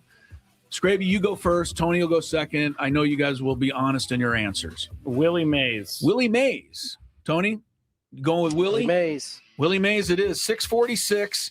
Thought I might trip you up on that, guys. Barry Bonds, 586. He had a lot of his home runs with the Pirates. But, yes, Willie is on top, so we're tied 2-2. All right, next up, we're going to go to the Dodgers. Who is the Dodgers' all-time leader in home runs franchise? Tony Gwynn Jr. Duke Snyder. You're going with Duke Snyder. Scraby, who do you got? I'm going to tell you, I don't have any idea. Now that Tony said Duke Snyder, I'm definitely wrong. So I have no guess. That doesn't mean you're wrong. I could be wrong. Okay, all right. Shohei Ohtani. Unbelievable. Shohei Ohtani just passed Duke Snyder. No, he didn't. Oh, No! I thought you were gonna... Oh, my, that's not fair.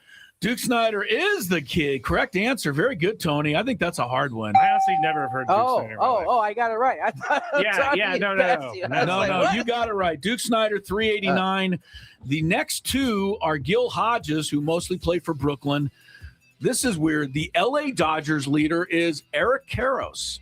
All-time home run leader in Los Angeles Dodger history, although Shohei will be breaking that soon. Yes. All right, Tony leads 3-2. Let's move on to the Colorado Rockies. Who is the franchise leader there? We start with you, Mr. Scraby. I really want to say Charlie Blackmon, but I know it's Todd Helton. All right, you're not going with the beard. No. Todd Helton. Tony, you good with that? Yes. Yeah, that is correct. Todd Helton has 100 more than anybody else. Larry Walker is second.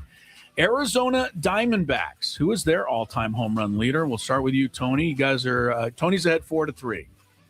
Who you got? Luis Gonzalez. Man, Tony goes with Luis Gonzalez. What'd you get? That is the answer. It's random that he is, but that is Luis Gonzalez. Luis Gonzalez, you say, yeah. Boy, you guys are good. All right, 5-4. I don't know how everybody else is doing out there, but I wonder if anybody's got all five so far. Let's keep it going in the National League. Let's go to the Atlanta Braves. This is probably one of the gimmies on the list. Scraby. Hank Aaron. Hank Aaron. Tony, anything? Hank Aaron. 733. Hank has, by the way, Hank is the all-time leader for one single franchise with 733. Eddie Matthews, who lived here in San Diego for a long time, second. Chipper Jones, third. All right, Miami Marlins is next, and we're up on Tony. Who is the all-time home run leader for the Miami Marlins? Tony Gwynn Jr. Mike Stanton. Mike Stanton. Interesting. Because he was a Mike when he was with the Marlins. Yes, he was Mike. He started as Mike Stanton. He was. I'm going to go with Giancarlo Mike Stanton. You're going to go with him, too? Yeah, he's got 100 more than anybody else. Can you guys guess who's second, just for fun? The Marlins Dan Uggla? Wow, Scraby, pretty good. I almost guessed him. It was originally. Dan Uggla. It was Dan Uggla, second. All right, so we're rolling here, 7-6. You guys can't miss. New York Mets. New York Mets, all-time home run leader. Scraby, you're first here for the New York Metropolitans. Oh, wait. Well, there's Darryl Strawberry. He was addicted to drugs, so I don't know how many home runs he had. I'm just going to say a guy who's hit a lot of home runs recently, Pete Alonso. Pete Alonso. You're going with Pete Alonso. Yes. Tony, who you got? Ooh, I think Pete did catch him right there at the end. I feel like, I'm going to go Pete. I'm going to go Pete Alonso. Yeah, Pete passed him last year. You guys are both right. 264, Strawberry 252. Tony remains perfect in the franchise home run leaders. He leads 8-7. We go to the Philadelphia Phillies.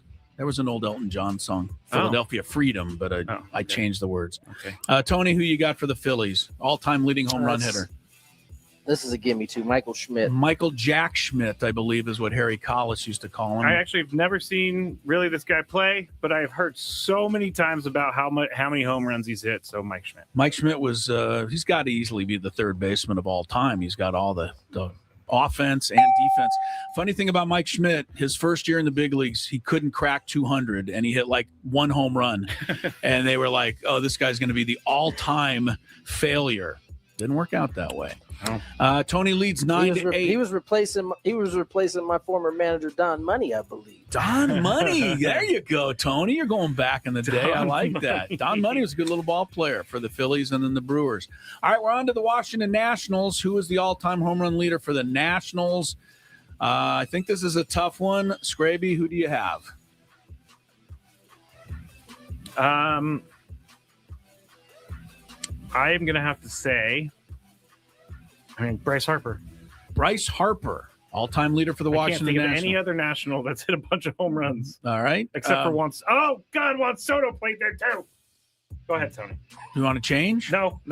Tony, he's going officially with? Bryce Harper. Bryce Harper. All right. Tony, what you got? I think it's Ryan Zimmerman. Wow. Oh, he was there for like 20 years. Incredible. Yeah, Ryan Zimmerman is the answer. 284. Vladimir Guerrero is second because the Nationals are a continuation of the Expos. Andre Dawson would be third on that list, but Ryan Zimmerman, I don't think I could have ever come up with that, but Tony did. He leads 10-8. We move on. We got how we doing? Behind. All right, Chicago Cubs. This is a gimme. You guys want to sing it out together? Well, maybe it's not a gimme. I don't know if it's a gimme or not. It's a gimme. Tony, who do you got? Sammy Sosa. Sammy Sosa. Yes. Yeah, Ernie Banks hit a lot, though. Ernie had 512, but Sammy had 545 for the Cubs. On to the Cincinnati Reds. This was actually a Chris versus the Fans question about a month ago, so Scraby should know this. Who do you got, Scraby? Johnny Bench. Johnny Bench. You want to argue that, Tony, at all? Nope. It's Johnny. It's Johnny, 389. Joey Votto was coming close. He was at 356 when he called it quits. Milwaukee Brewers, Tony Gwynn, you haven't missed one yet.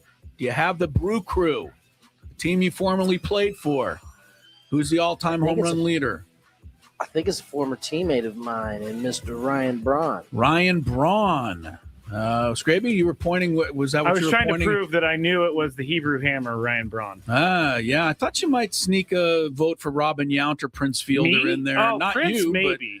but Ryan Braun is way ahead. He's got over 100 more than Robin Yount. That is correct.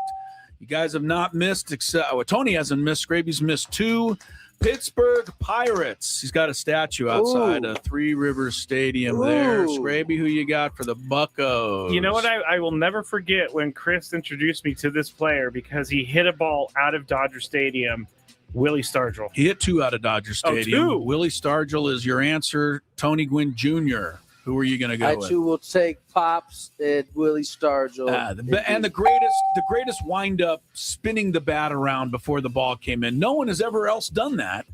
It was the best. Every kid in my generation tried to be Willie Stargell with that batting style.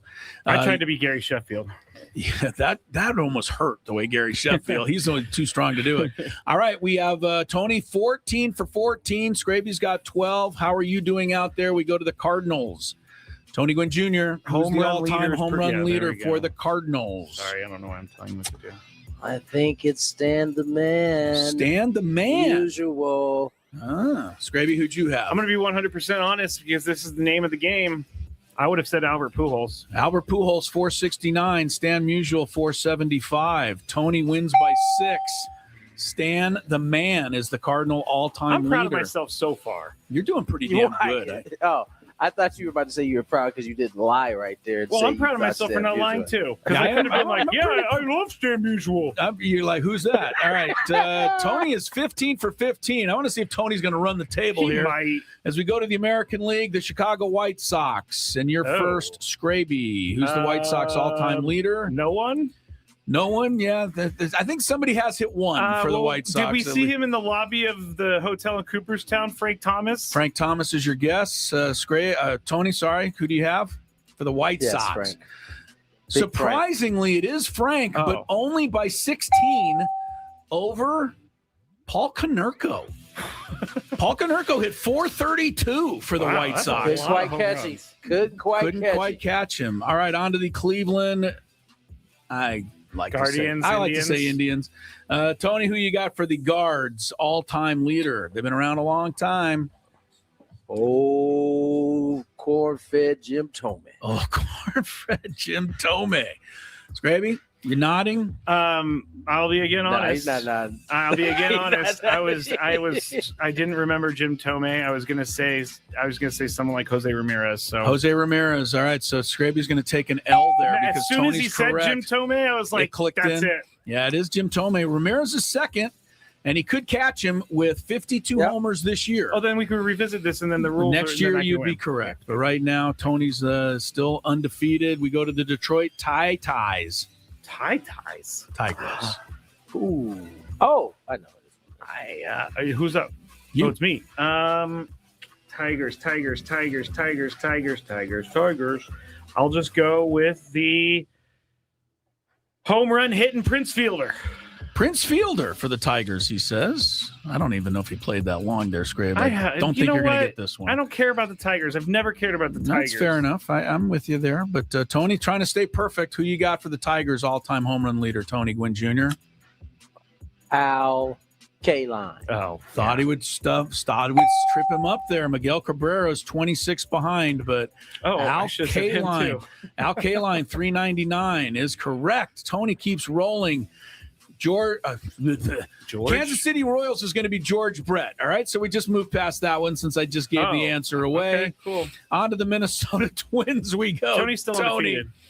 Yeah, Tony's still undefeated. Sal Perez is going to catch George Brett, though, this year. He's only 14 behind him, so there will be a new Royal leader probably this year. Tony, for the Twins, who you have?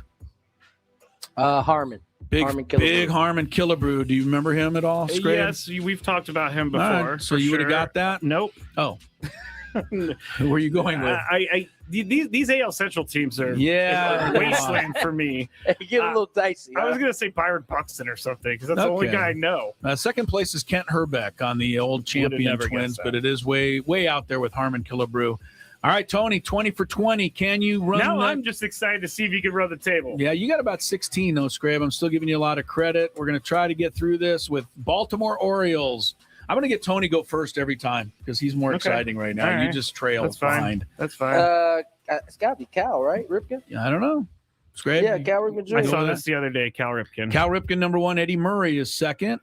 Boston Red Sox, Tony Gwynn, who's the all-time leader for the Sox. Teddy Ballgame. His head is frozen somewhere. I thought you might go David Ortiz, but it is Teddy Ballgame, 521. Ortiz, he drives up 483. the freeway every single day, Tony. The Ted Williams, isn't it the Ted Williams highway? Yeah, he drives. Yeah, that's that way. Yeah, he doesn't drive by the David Ortiz highway. No, the Yankees, Tony, I think you're going to get this. The Babe. Bambino, yeah. 659. Mantle second, Gehrig third. You got to have 493 to make the list if you're the Yankee. Dang. You pretty much got to be there the whole time. Like Judge. Aaron Judge is not in top 3 yet. Yeah, he's not in top 3 yet, but he may get there. All right, Tampa Bay Rays. I feel like this should be challenging. Gosh. All-time home run leader for the Rays. Tony is still perfect. He's 7 away from perfection. It's got to be Evan Longoria. Yeah. Evan Longoria, you got it. Yes, 261. That's a lot of home runs. Would you have known that Evan Longoria has hit 67 more home runs than Manny Machado has? I was a big fan of him growing up. Yeah, I just wouldn't have thought that. That dude was consistently 25. Wow. Yeah. Every year it seemed like 261. Carlos Pena at one point. Carlos Pena, yeah, but he doesn't. The Tampa Bay homers don't count, or the Giant homers don't count. Carlos Pena is second. Brandon Lau, who's still active, is third. Toronto Blue Jays. Tony 6 away from perfection. How are you all doing out there? Is anybody still perfect as we go along on these? Tony, Toronto. Carlos Delgado. I don't even think he did homework. I think he's just doing these off the top of his head, honestly. Say Joey Bats. Joey Bats is second, but Carlos Delgado is on top, 336. Longevity, man. On we go to the final division with Tony 25 for 25 and the Athletics. By the way, how long do we have to call them the Athletics? We don't. We call them Sacramento now. Yeah, they got Sacramento jerseys. Did they finally get Sacramento jerseys? Into it, but they do. Yeah. Oh, well, there's another world there. Okay, Tony. I don't think anybody's been there long enough to beat Big Mac there. Big Mac, he says. Yeah. Anybody else for you? That's it. Reggie Jackson is third. Jimmy Fox second. But Mark McGuire, 363 with the A's before he went to the Cardinals. By the way, nobody is in the top 3 on more than one team. I thought Pujols might be, but he's not. We go to the Los Angeles Angels of Anaheim. I'll let Scraby go first one time, just to break it up here. Gosh, Shohei Ohtani. I wasn't expecting to go first. Well, you didn't get it right, I don't think. What about Vladimir Guerrero? It's Michael Trout. It's Mike Trout's way out there. 404. What a dummy! Yeah, you just overlooked him. I'm out of the game, so I don't. That's okay. There's only 2 guys that are active, still playing for their teams, who can add to it: Manny and Mike Trout. I think Tony's just gonna. He's got 3 to go to make it. I think he's going to make it too. I don't think anything's going to stumble him here. The Houston Astros. I mean, Enos Cabell. I've got to be thinking about him, right, Tony? Who? Yeah, who? You don't remember old Enos Cabell? Don't you love the name Enos? I just try to throw out funny names. Enos. Enos I Cabell. don't love the name Enos. That's a great name. If I It's say one so. letter away from something else. Oh, Is it Bagwell for the Astros? Scrape? Yeah, sure. Did we interview him at the Hall of Fame? We did. Jeff did. Bagwell, 449.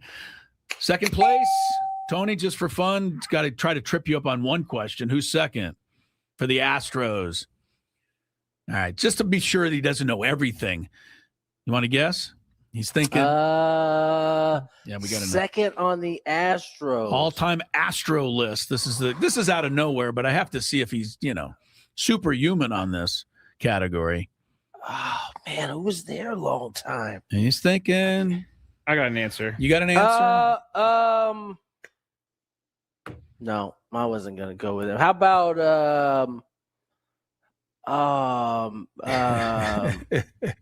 Chris, why did you ask him? I can't remember his name right now. He played Altuve. No. Is it Altuve? Could it be Altuve? It's not quite Altuve. Biggio is third. Oh.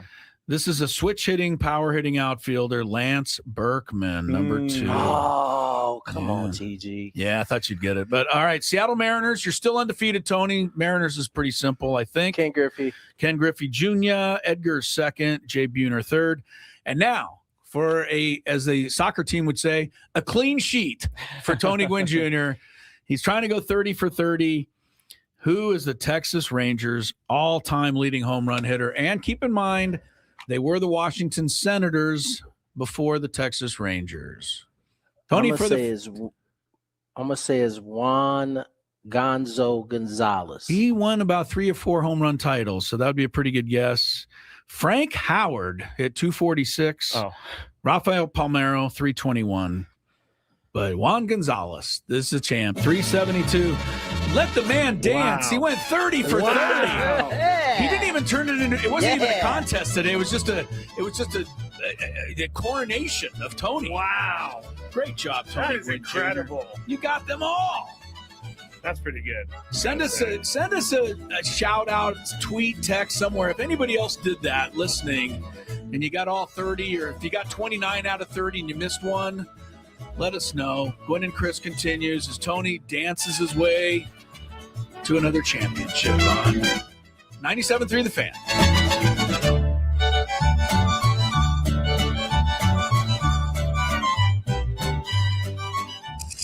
Padres, Diamondbacks, Cactus League Baseball on the Fan. Gonna go! A grand slam for Laureano! Our coverage begins Sunday at 1 o'clock. The Padres play here on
Tony did so good on that. Chris versus the fans that we're kicking him off the show again. Not to return for a half an hour. Yeah, he said he had to go somewhere. I think he's just off celebrating and pretty sure he is dancing around. See, now he went 30 for 30 on that category of the all-time home run leader for each major league franchise. I don't know too many people who could do that. That was really well done by him. It was. I would like for us to got to give him his flowers. Do you think I should request his internet history to see if he had it open during the game? I can't imagine that, because I was playing that game honestly. How would he? How would you get that? Tony, can I have your internet history? You're not getting it. No, he would never give the internet history, and I don't think he cheated. That would be silly. What would be the point? No, because then he really wouldn't accomplish it. No, you're right. You're right. I think he did it. I don't think I could have done it. I would have missed a couple of those. I don't think Ryan Zimmerman would have come to my mind for the Nationals. I think I would have gone with Andre Dawson there because of his Expo days. Maybe Vlad Guerrero, had I thought of him. I don't think I would have even got Ryan Braun with Milwaukee. Tyler just doesn't. I don't think a Ryan Braun is a big hunking slugger. You know, he had a ton of home runs. I know, but I'm just saying he doesn't pop into my head. Tyler wants me to subpoena Tony's his internet history. I could make a political joke, but I'll leave it alone. We'll keep it sealed. As it says. Oh, okay. Yeah, all right. That's my joke. Classified. That's right. That's my joke. All right. We're going to play Chris versus the fans now. 6-1 or 8. What? 833-288-0973. What are we in year 9 of the show? I still don't know the phone number. At least you did get the San Diego area code right. I know. 833-288-0973. We have a couple of openings if you'd like to play Chris versus the fan. Scraby, you did not give me all the stuff to read today, so I'm going to let you read the prize and everything. Yes. Once we introduce Chris versus the fans. If you had one shot, one opportunity to take down the human almanac himself, howdy do. Now is your time. Listen to me, this guy is dangerous. Now is your opportunity to win a prize. Well, I hope you know what you're in for. Chris versus the fans starts now on 97.3 The Fan.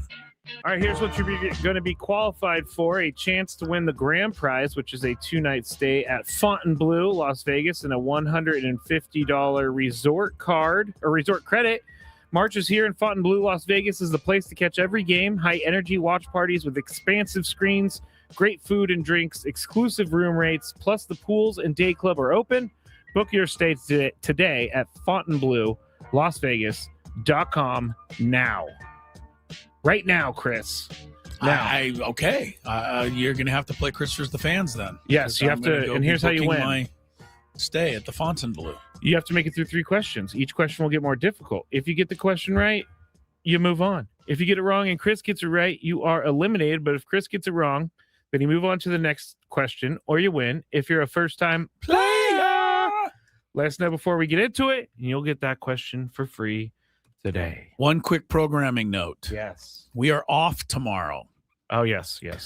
You know, most people would be excited by that. I'm going to miss doing the show tomorrow, but UCSD basketball is going to take us out tomorrow. So sorry about that. Going to have to get your full of Gwynn and Chris here in the next 2 hours because we can't be with you tomorrow. You know, you're okay with it, I know. No, that's not what. That's not what I was saying. No. All right, let's just move on. Okay. Let's go to our first contestant. Let's see. Steven in Chula Vista. Hello, Steven. Hello. Hey, Steven. Welcome to the proceedings here. Yeah, first-time caller. First-time caller. All right, you get to go to question number 2, Steven. Here we go. You're 2 away from the title. Let's see here. Kyler Murray finished his college career at Oklahoma. Where did he start his college career?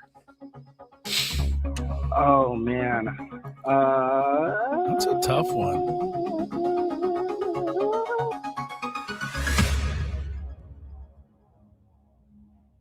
It's got to be some, random SEC school. You can also pass if you don't have an answer and don't want to give Chris an answer. That's true. Yeah, but no way Chris doesn't know this. Pretty confident there. Give me South Carolina. South Carolina. I could see him running around for the Gamecocks, but he didn't. Stay there. It was a random SEC school, but he's not the one he picked. Texas A&M is the answer. Thank you, though. Sorry, Good job, Steven. Thanks for playing. You got another. You'll do it again. Man, I hate when first-time players get eliminated in the first question. You're mean. Or I'm mean. I was going to say, how am I mean? Yeah. All right. You know who we haven't heard from in a very long time? Michael in Lemon Grove. Well, let's hear from him then. Hello, Michael.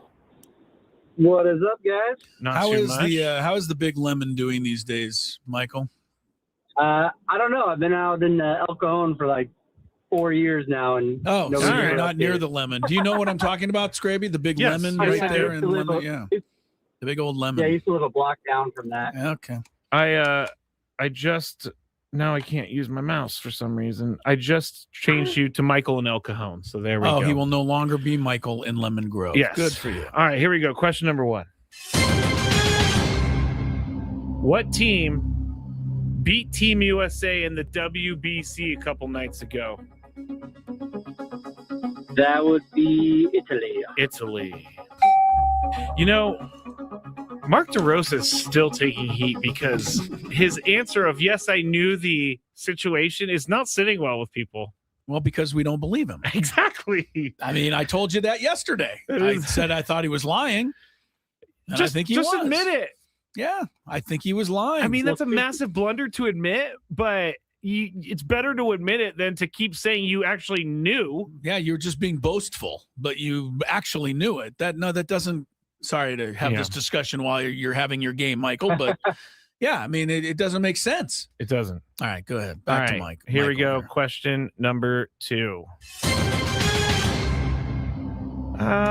Who is the shortest player to ever win the NBA Slam Dunk Contest? Me. I'm taller than this person. What did you say? Yeah, sorry. Say it again. Robinson. Oh, Nate Robinson. Nate Robinson. He was short. He was short. I don't think he was as short as the winner, though. Unfortunately. I think Nate Robinson was 5'8" or 5'9". Spud Webb was 5'7", I believe, when he won the slam dunk contest. I think that's the answer, unless it's somebody I forgot. Yeah. Sorry, Michael. Sorry, Michael. Sorry, Spud Michael of El Webb. Cajon. Spud was a really little guy. Nate Robinson was 5'9". Okay, and let me look up. Spud Webb, they're saying, is 5'6", but I've seen more 5'7". I think 5'7". I would go 5'7" for Spud Webb. It says here listed height 5'7". Muggsy Bogues was 5'6". I loved Muggsy Bogues growing up. Muggsy Bogues was a hell of a player. He was like 5'3", I thought. I'm sorry. Muggsy was shorter than 5'6". That's why I loved him, because he was so small. He was something to watch in person, to just watch him negotiate his way through all those bodies. Seriously. Yeah, Muggsy was cool. All right, give me a number between 1 and 6. 6. Scott and Carlsbad. All Hello, right. Scott. Hey, Scott. Another Scott. Is this our second Scott Scott? returns. Scott returns? Is that what you said? Is this the same Scott that just called us 5 minutes ago? No. Oh. No. There's more than one person in San Diego named Scott. I know, but he said he returned. I thought maybe he was just on. Okay, Scott. I'm sorry about that. Here we go. Look, the way you're performing over there on the board, anything's possible today. That was unnecessary. Sorry. Scott, how do you signal a fair catch in football? You wave your hands in the air. Like you just don't care. I don't know why.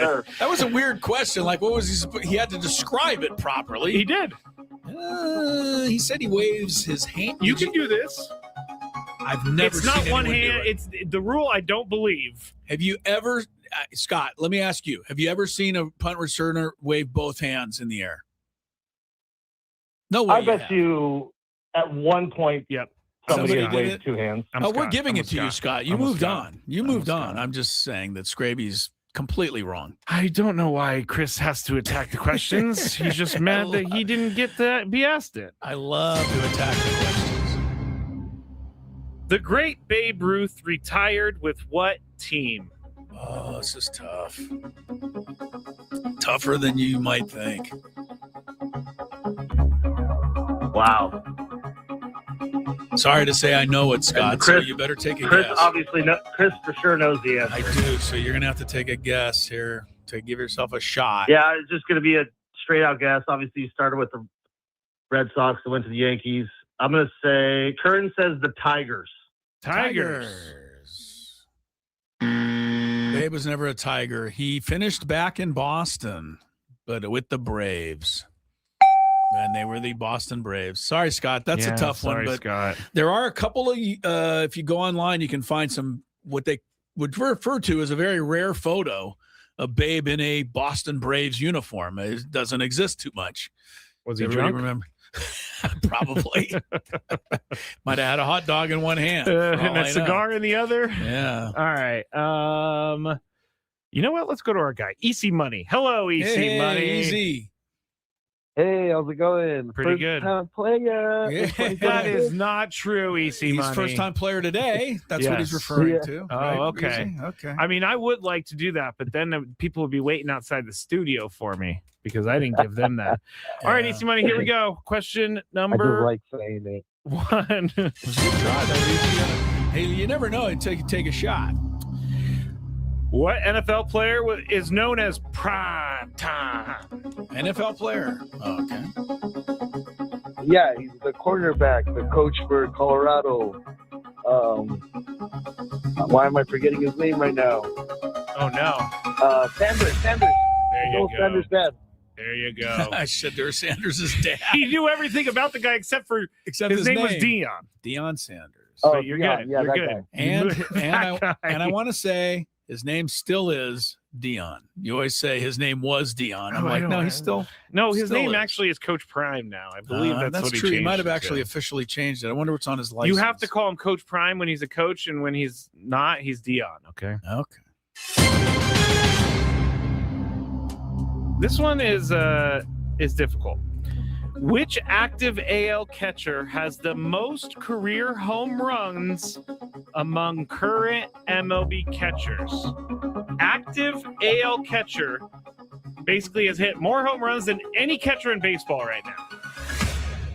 Is that Salvador Perez? That is Salvador Perez. Nice job. Very good. Yeah, we just did the home run leaders per franchise. Very true. Sal Perez finished second to Yes, George Brett. he So did. that was very good. Good listening there, Easy Money. All right, nice job. All the time. There you go. Babe Ruth, by the way, just to finish up, at the age of 40, played 28 games for the Boston Braves and hit 6 home runs to finish his career All right. off. Not That's the old Babe. all right. Should have retired a year earlier, but okay. Yeah, well, 1934 for the Yankees, he had 22 homers and 84 ribs, so he's still pretty good that year. Stakes. Oh, wow. All right, here we go, Easy Money. Third question. You get this right or Chris gets it wrong, and you're getting this prize.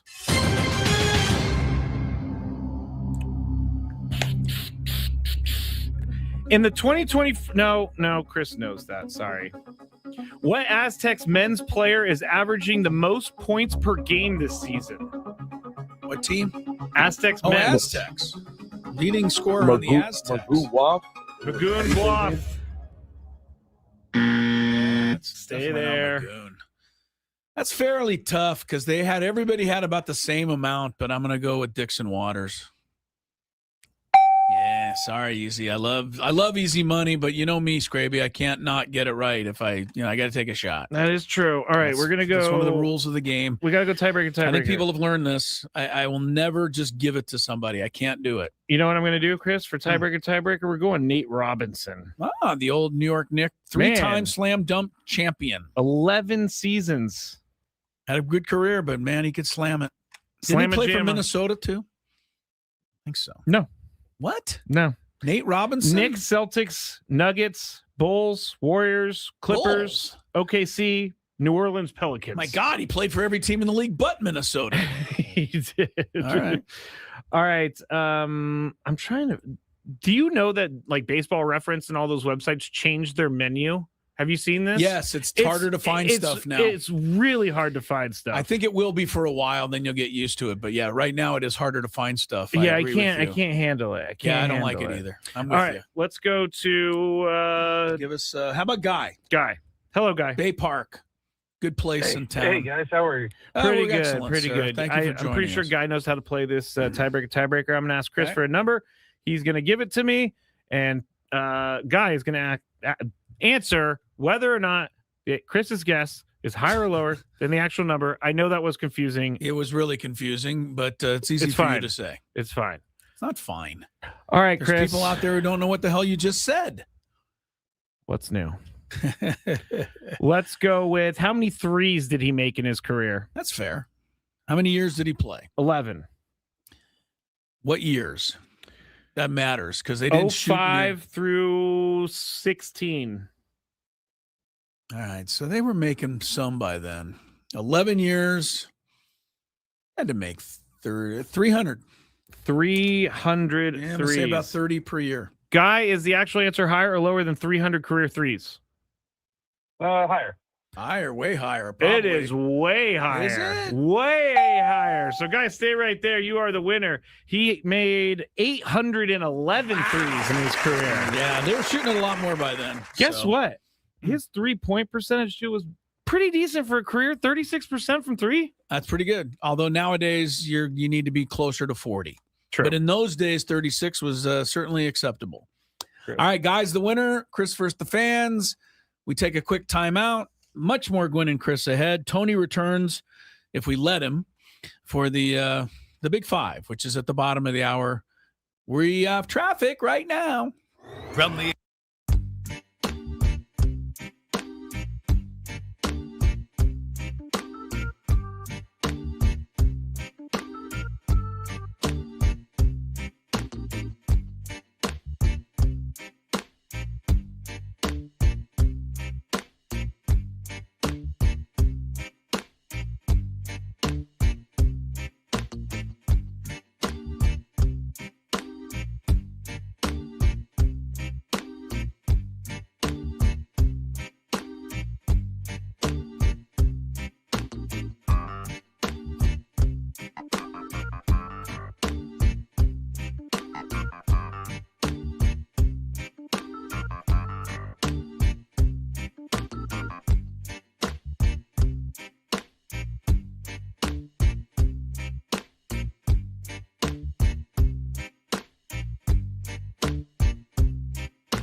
Tony Gwynn Jr. is coming back in a minute for the Big Five. Scraby and I have to carry it for another 8 seconds here.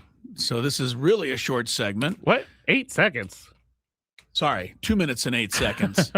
Nevada has gone ahead of Grand Canyon 47-46. Good game early second half in the Mountain West. Earlier, UNLV beat Utah State. Big. I'm sorry, other way. Man, that's bad. If you're like a Utah State fan and I just told you the score backwards. You're like, whoa. Right. You just suffered. Sorry about that. Utah State won big, 80-60 over UNLV. Aztecs play later, 6 o'clock, Colorado State. Scraby really is dying to give you the Padre lineup for tonight's spring training game against the Royals. This is just kind of a preseason we're getting ready. We're getting ready. Run. Yeah, you're right. Test run. What do you got for the lineup? Even though the lineup is nowhere near what it's going to be. Because we don't have Manny and we don't have Fernando. Jake Cronenworth batting leadoff, playing shortstop. Jake, shortstop, leading off. He's been getting a lot of leadoff time. Yes. Maybe that's what they're going to do. I don't know. Ramon Laureano, left field, batting second. I don't know if I like Jake leadoff, though. I do. He steals less than Luis Arise does. But you know what? I mean, the whole complaint about Arise was that he gums up the bases. Well, hold on. Jake's not going to be a lot different. I'll tell you why, No? Jake. No, I'll tell you why. Because Kevin Acey wrote something about this that I need to tell you about. And basically it was Jake averages like 3.99 pitches per at bat. He does see a lot of pitches. Which is one of the best since like 2021 or something like that. Don't get me wrong. He's also got on base like more than everybody else except for 30 guys. You know I'm the biggest Jake fan. You know that. I just don't know leadoff. Go ahead. He's leading off tonight, though. I really want to get the stat, though. Oh, here it is. 3.99 per plate appearance, more than all but 18 players since 2020. He puts 40% of pitches he swings at in play, more than all but 41 players. 1,070 times on base since his debut, more than all but 34 players. Yeah, that's a lot of analytics. Still doesn't steal, and he still gums up the bases. Go ahead. All right. We got Miguel Andujar. third base, batting third. All right. Jackson Merrill cleaning up, playing center field. Nick Castellanos playing right field, batting fifth. Ty France at second base, batting sixth. Gavin Sheets batting seventh at first. Freddie Fermin catching at eighth. And then Samad Taylor DHing at the number 9 spot. German Marquez is pitching tonight. Big start for German tonight against the Royals, 6 o'clock. You can listen to it online. We will be carrying the UCSD basketball here on this station with my friend Ted Mendenhall calling the Tritons against the Matadors of CSUN. And Tony Gwynn Jr. is back for today's version of the Big Five. It's next. Ben and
Coming up at 5:35, before the end of the show today, don't forget we'll announce today's biggest fan. Chance to qualify for a night in the Odyssey Suite at a Padres game coming up this year. All the fan staff will be there, and so will 20 of your friends, and it'll all be catered by, I just told you about them, Spiro's Mediterranean Cuisine. If you haven't registered your name yet, I mean, come on, what are you doing? Get on there, register name 973thefansd.com/biggest fan. Very simple. I'm pretty sure that tomorrow, let me confirm something. Please before do. I go say something. Okay. Tomorrow is the final day for the biggest fan contest. Oh, the names tomorrow, or they'll be read tomorrow? The names for Ben Woods and Braden, that's it. So this is our my final last name. one? Yeah, this is our final goodness gracious. I'm really upset. EC Money wants to know, when is the next time you guys will do Dave and Buster's? I have not heard of it. Oh! No, I did hear that we are going to be out in the gas lamp on the Saturday of opening weekend. But that was not. I'm Dave not and telling Buster's. you where. That was not Dave and Buster's. I know, but I'm telling you that I have heard through the grapevine that you and I will be out on that Saturday of the opening weekend in the gas lamp. Details to come. Yes, as the old saying goes. You heard it through the grapevine. All right, you're gonna have to read the final name of the biggest fan because I don't have it here. So I'm going to give you the honors. Oh, that's right. It's an hour from right now. Do we have traffic yet? Do we have Tony hooked up? Time for that and the Big Five. From the 855 Get Ross Traffic Center. Injured? Demand justice. Demand Jurowitz. 855GetRoss.com. Here's Kelly Danick. Traffic is sponsored by Creative Repipe. Got a few things that might slow you down on our roads. Southbound side of the 805, right past the 52, collision over to the right shoulder. Looks like an accident has cleared up ahead near the 15. And southbound 15 past Market Street, accident has cleared out of middle lanes. You might see just a little residual slowing there. Been seeing all kinds of stalled vehicles on the roads this afternoon. Looks like that one has cleared on the transition ramp south 163 to the west 8 Hotel Circle. And northbound side of the 163, just before Washington Street, stalled car in the center divide. Don't wait till that water leak in your home becomes a flood. Call Creative Repipe for whole house repipes. Get a 20% discount plus a lifetime warranty. Free estimates with financing available. Visit creativerepipe.com. That's creativerepipe.com. I'm Kelly Danick with Gwynn and Chris, San Diego's #1 sports station, 97.3 The Fan.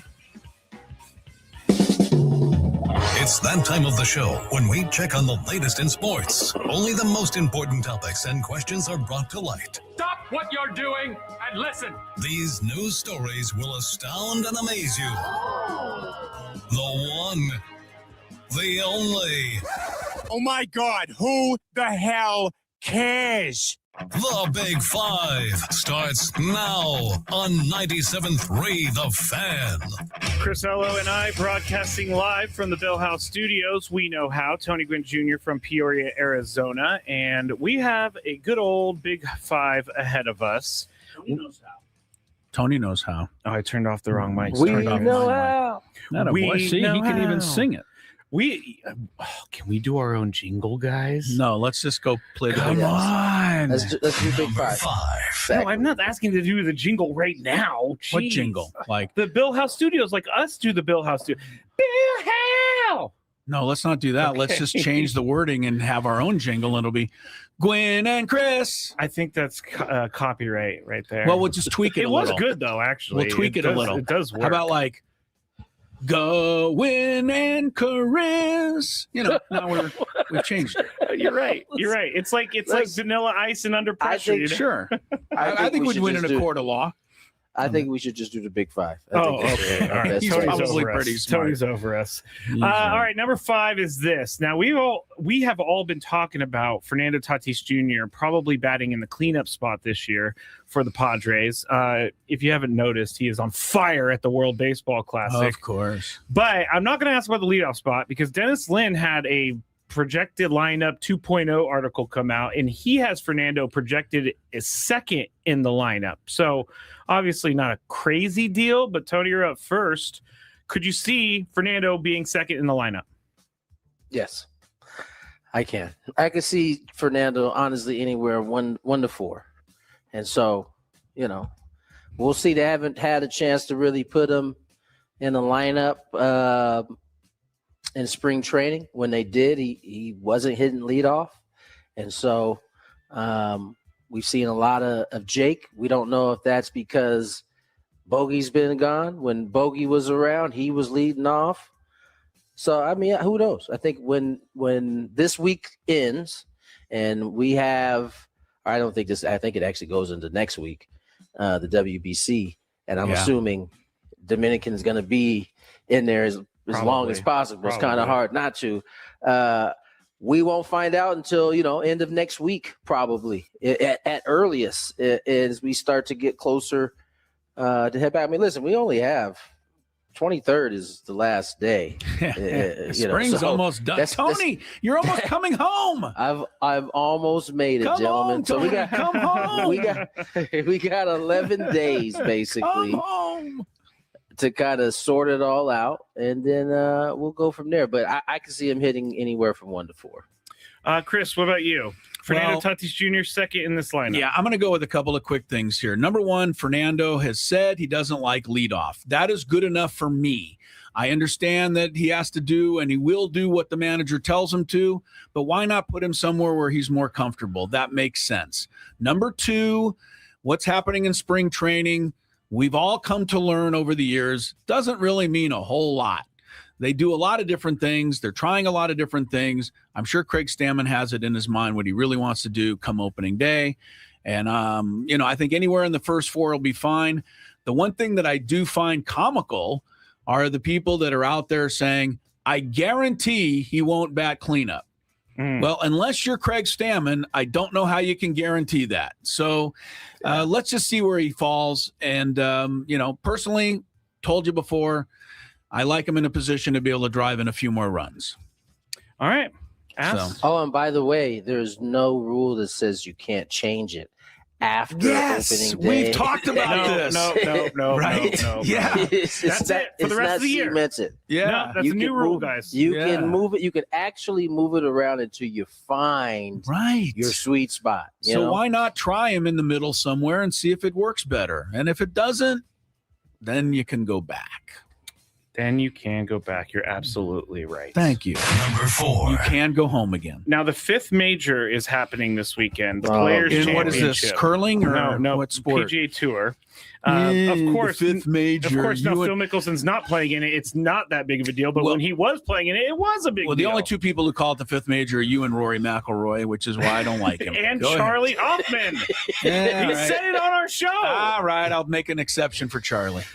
He kind of said it. Yeah, he was like, Scravy is 100% right. He's always been right.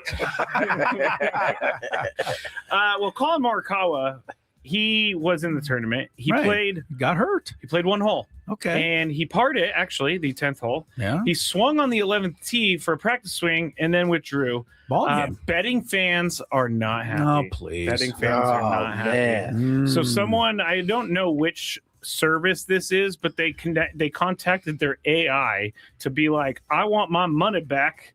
And here's what AI told them. Go pound sand. Apologies. As per our house rules, futures betting. Bets placed on players who start the tournament but withdraw voluntarily or are disqualified will be settled as losing bets unless the outcome of the specific market to which the bet relates has already been decided at the time of withdrawal or disqualification. Bets placed on players who withdraw before the start of the tournament will be void. Yeah. Your bet will stand since Colin withdrew during the match. Yeah, those are the rules. And this is my favorite part. Is there anything else that I can assist you with? Yeah. Can you please? Yes. Can you please stick it to me a little further? I know the answer to this, Chris. Well, but I mean, Jeez, are you okay, man? I want to ask. I want to ask if you think that there should be like a minimum holes played before it's voided. I think that they could put that in there next time. I don't think they will. They just won a bunch of bets. I know, but I think most of these betting websites. First of all, we understand they make so much money already, so it's not going to kill them, right? If they made an exception here to their rule and judging, just taking a look at the situation and doing what's right, they probably ought to refund the money, honestly. But on the other side, we've told you all this before. You bet at your own risk. Exactly. You bet on a football game. Let's say you bet $100 on a football game, and in the first play of the game, I don't know, Jalen Carter spits on Dak Prescott. Or Joe Burrow gets hurt, and now you just bet $100 on Jake Browning or whoever it was, and so that they're not going to change that. There's always a risk when you put your money out there, and this is one of those hang with them's for the bettors. But if it was my if it was my betting website, I would consider repaying the people on this one just because it's the right thing to do.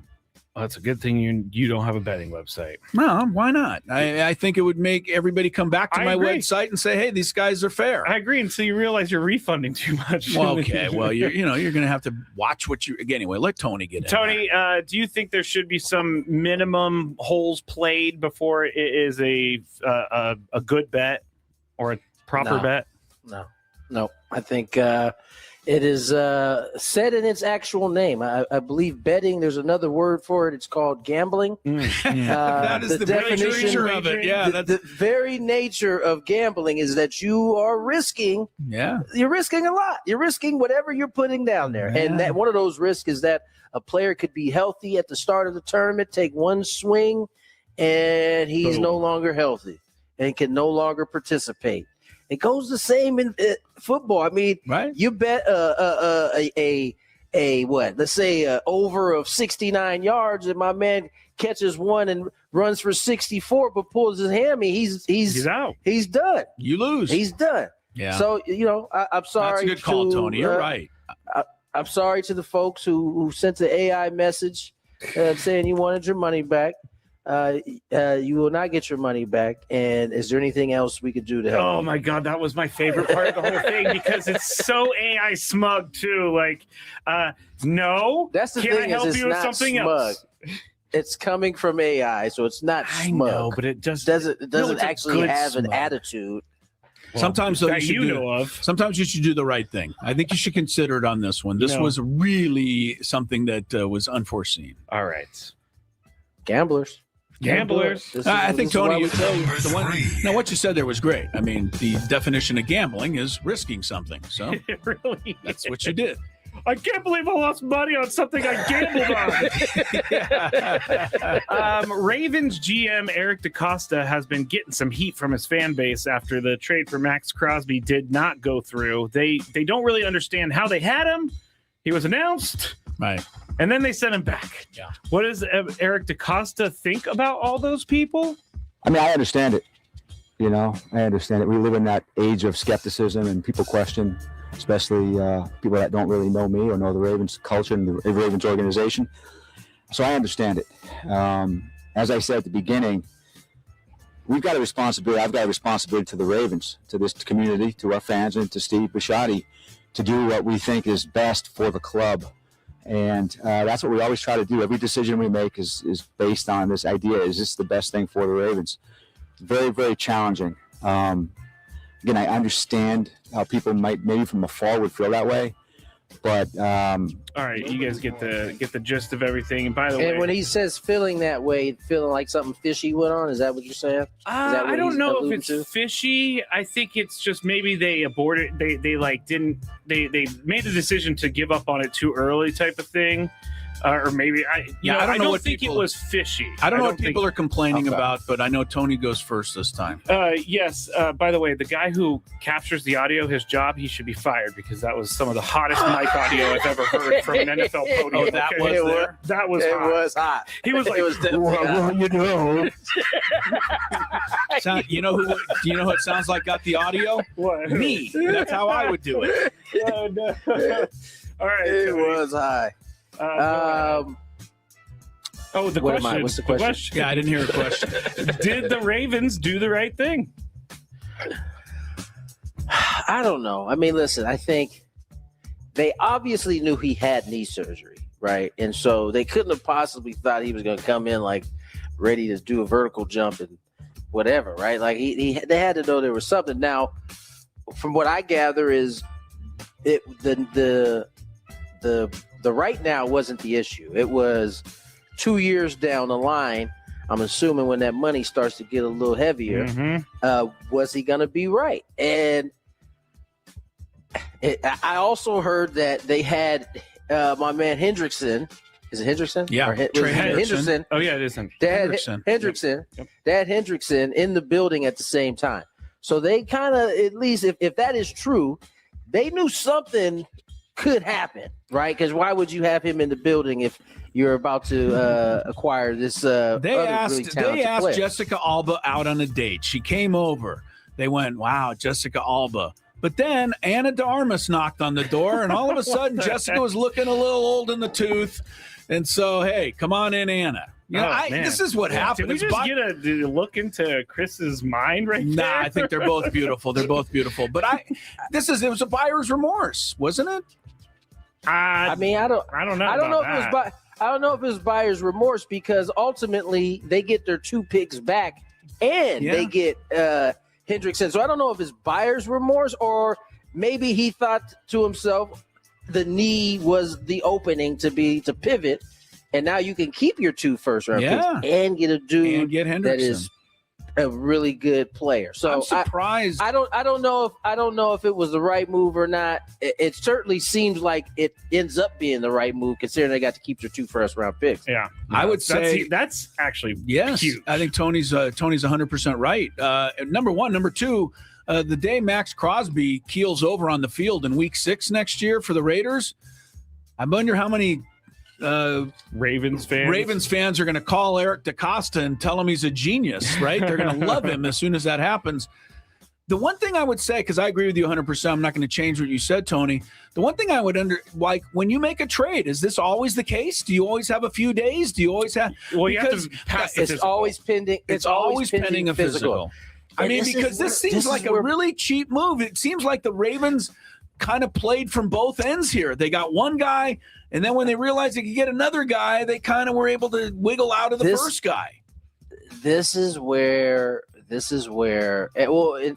rumor has it that teams are going to feel a certain type of way dealing with the Ravens. Well, yeah, okay. But this is also what happens in the age of breaking news before all the I is dot, the T is crossed. I mean, all trades are all pending physical. None of them can happen without said team getting physical.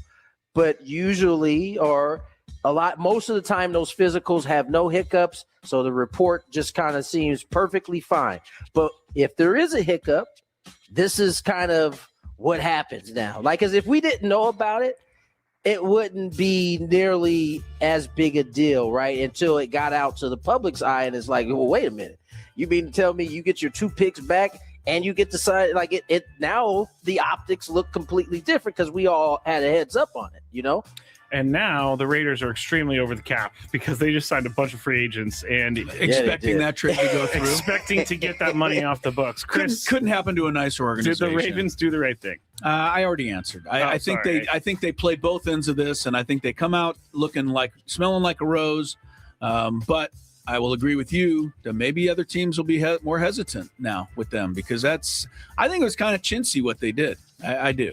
Chintzy. Yeah, that scared me. I didn't know. Chintzy. I didn't know what kind of word that was. CHINZI. Chintzy. What does it mean? We always means get cheap. Kind of just a cheap move. Kind of a weak move. Chintzy. I've been waking up to a thesaurus word each day, and I have not had chintzy. Haven't seen that one yet. Okay. Well, you're running to it. We need to boogie it a little bit. The day that you find it, you're going to go, wow, I already know this one. That's true. That's true. Hall of Fame head coach Tony Dungy, a fixture on NBC's Football Night in America since 2009, has announced that he's leaving the Sunday night pregame show. He said, quote, "I have been informed by NBC that I won't be back with FNIA this fall, and it has given me time to reflect and also to look ahead." Dungy wrote that on Twitter. "It's disappointing news, but I want to thank my NBC family for making the last 17 years so special." All right. Chris? Has it really been 17 years he's been doing 2009. this? Wow. Chris, okay. Where was Tony Dungy on your analyst ranks? I can't rank him because I never watched the Sunday night pregame show once in my life. Was he on ESPN? No, I guess not. He was with NBC. I don't watch any pregame shows or postgame shows. You know that. But I would say that when I've heard Tony Dungy interviewed, I think he's always been thoughtful. I think he gives a pretty honest account of things. Obviously, he's pretty smart. So, I've always enjoyed Tony Dungy. He seems like a really good guy, and there's not enough really good guys out there. Like, to me, it seems like Tony Dungy, if he saw something he wasn't necessarily supposed to see, Doesn't seem like he'd be the kind of guy that would call in and immediately have to break the news and get it wrong. He would look into it, and he would do his due diligence. He would care about the other person before he reported on it. Gotcha. So I think Tony Dungy's okay. Tony, what about Tony Dungy for you? Where does he rank? Or I don't know that he ranks. I didn't really. I mean, I watched. I mean, I didn't mean it like that. Yeah, I didn't right. watch it. He's like at the bottom. I Oh, think. my goodness, yeah. Actually, he's below the bottom. There's Brian Kinney, and then looking up is Tony Dungy. I don't recall watching him a ton. I do think he was a good football mind to listen to. Sure. I just didn't watch him that much. I do think he lost a little bit on his fastball here recently. Yeah. You know, I think that's probably why NBC is moving in a different direction at this point. But yeah, you know, I don't know. I think Tony Dungy was, in terms of the analysts, was in the middle of the pack. All right. I'm trying to think in my mind, who would they have to hire NBC to Tom make Brady. me absolutely no, I wouldn't want to tune in to hear what he had to say at all. I'm trying to think if there's anybody. Resurrect Don Shula. Maybe I'll watch the NBC pregame show. A zombie Don Shula you'll watch. Yeah, Zombie Don. I don't know if I want to see that. I don't know if I want to see that either. Well, hopefully he reverts back to his younger days when he looked a little sharper. All right. That won't be weird to know that he was in the ground and then came back looking as a sharper version. They could tune in though, wouldn't it? I'm just saying. Okay, let me tell you, if Don Shula comes back from the said dead, a resurrected Don Shula will be on the Sunday night pregame, we're all tuning in. That will be something I watch. You're right. They could bring back hologram Don Shula. That might work. After nearly 20 years in the NBA, Dwight Howard is officially calling it quits. In a social media post on today, excuse me, this didn't happen 9 years ago. The Basketball Hall of Famer Dwight Howard's ritiring. I thought that was. Let the man have his piece. Okay. The Basketball Hall of Famer announced he was retiring from the game, saying he had more left to give, but that it was time to Dwight. move on. Jeez. Howard has not played in the NBA since 2022, Chris. Okay, that makes During his third stint with the Lakers, and his last time on a pro court was with the Taoyuan Leopards in Taiwan in 2023. He was inducted into the Pro Basketball Hall of Fame in 2025. Tony, how will Dwight Howard be remembered as an NBA player? He will be a Hall of Famer. He is a Hall of Famer, I think, actually. Yeah. He is, 2025. So yeah, I mean, he was a dominant center.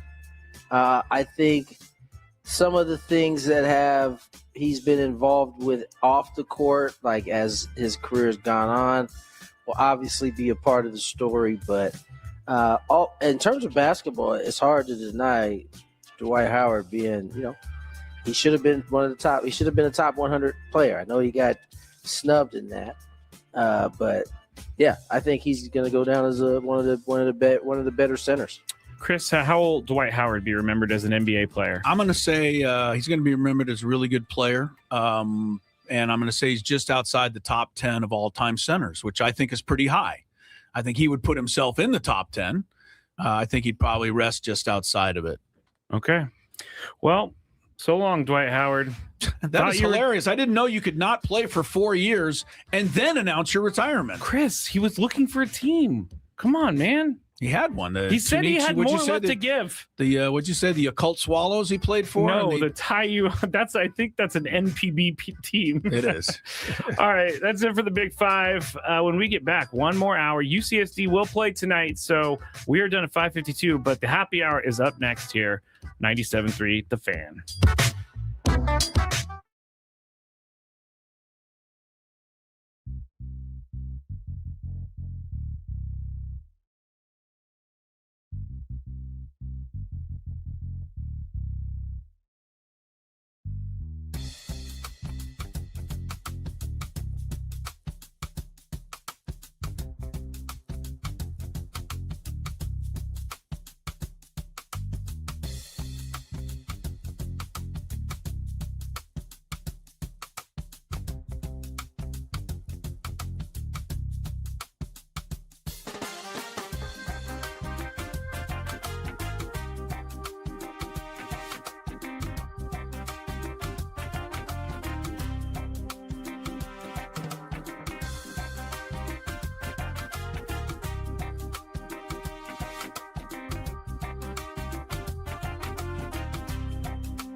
Happy hour.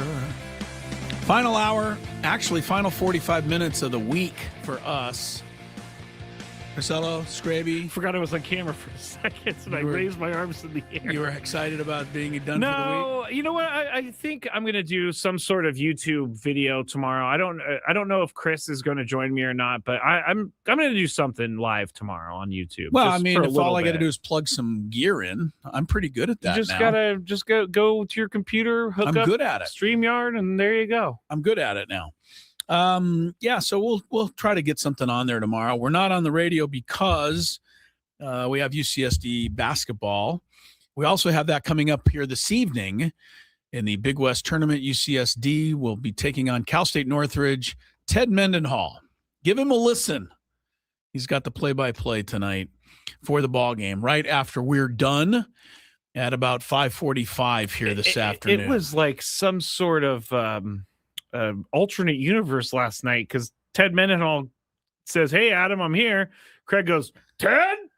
And they started like chatting and going down memory Craig? lane. Me. You meant me, Chris. You said Craig.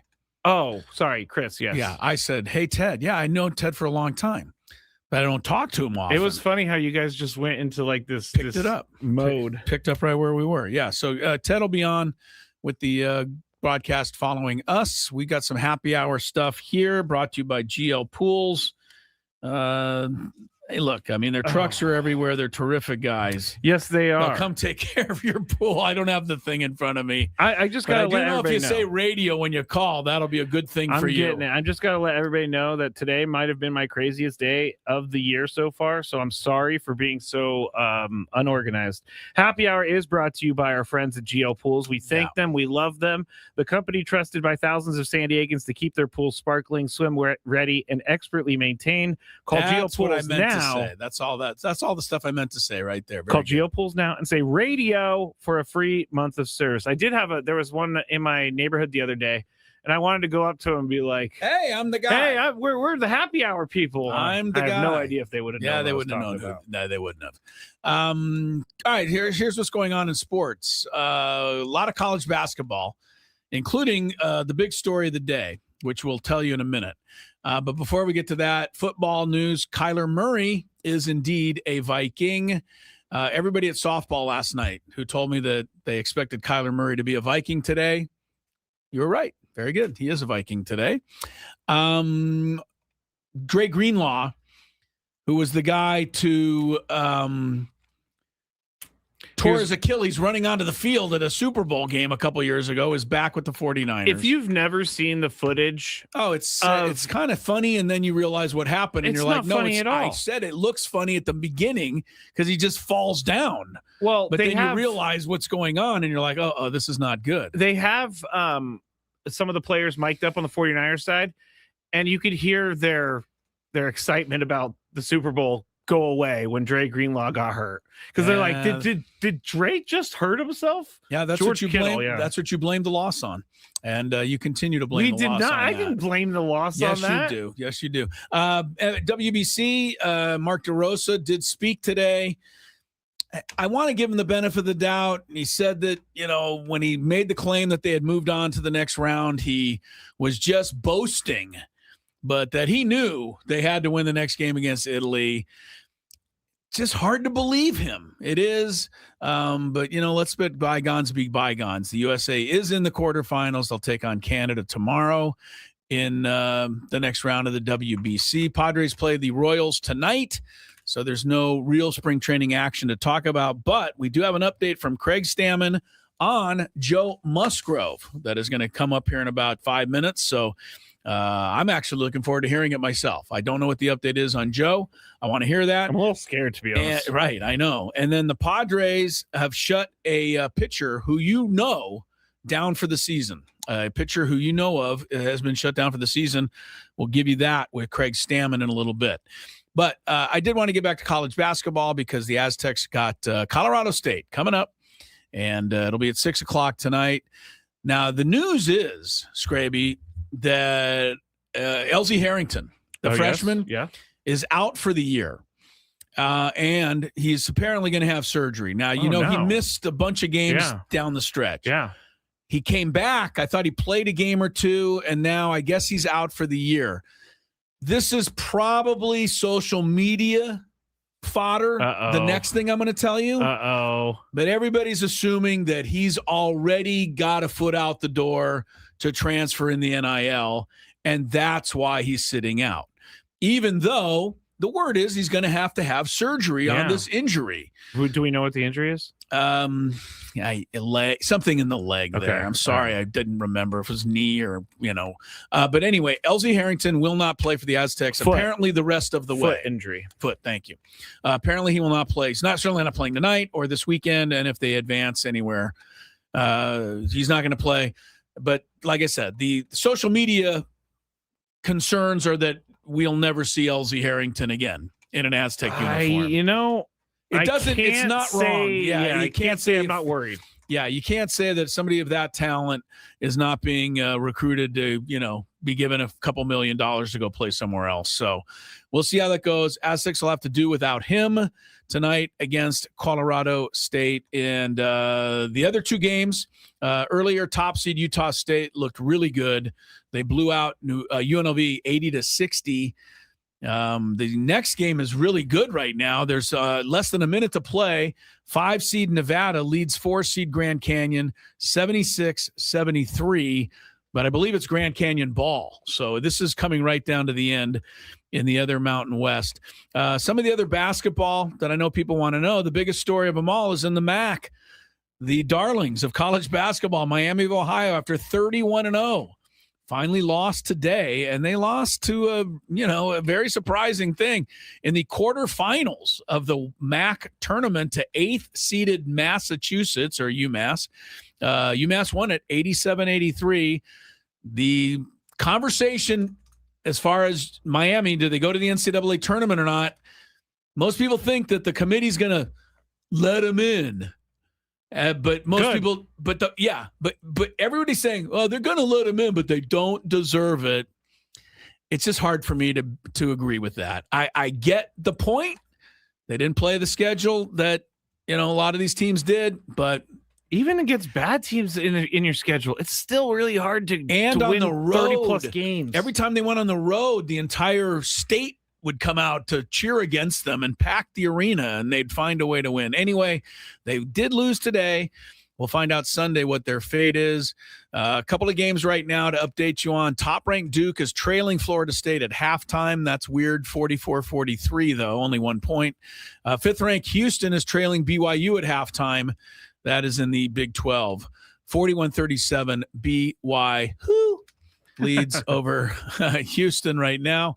There's a whole bunch of other games. It's a great day if you're a college basketball fan because you've got quarterfinals and all of the big conferences, and they're all going on at the same time. So we'll try to keep you up to date, but we need to check some traffic. And then don't go anywhere. We got an update on Joe Musgrove, and bad news. A Padre pitcher is being shut down for the season. You have heard of this guy. We'll tell you who it is when we come back. It's never been easier to listen to The Scraby Show. The full show and each individual hour are available in podcast form on Apple Podcasts, Spotify, or wherever you get your podcasts. It's here. At T-Mobile, get the new Samsung Galaxy S26 Ultra.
All right.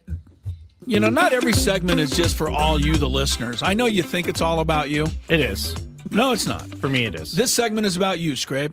Me? Yeah, I'm giving you a scoreboard update on the Players' Championships. Oh, you know, the fifth major. It is the fifth major. The fifth major is going on today. Where do they play it? Ponte Vedra Beach, Florida. Thank you very little. TPC Sawgrass. I believe that's near Jacksonville. I couldn't help you there. But I can't tell you who the defending champion is. Your guy, Rory McIlroy. He had a great year last year, Chris. He did.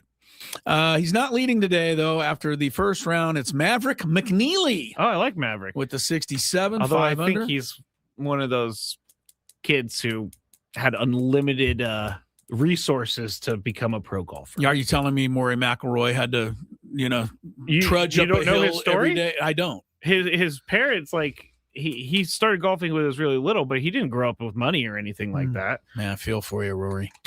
Sepp Straka is also -5. Love Sepp.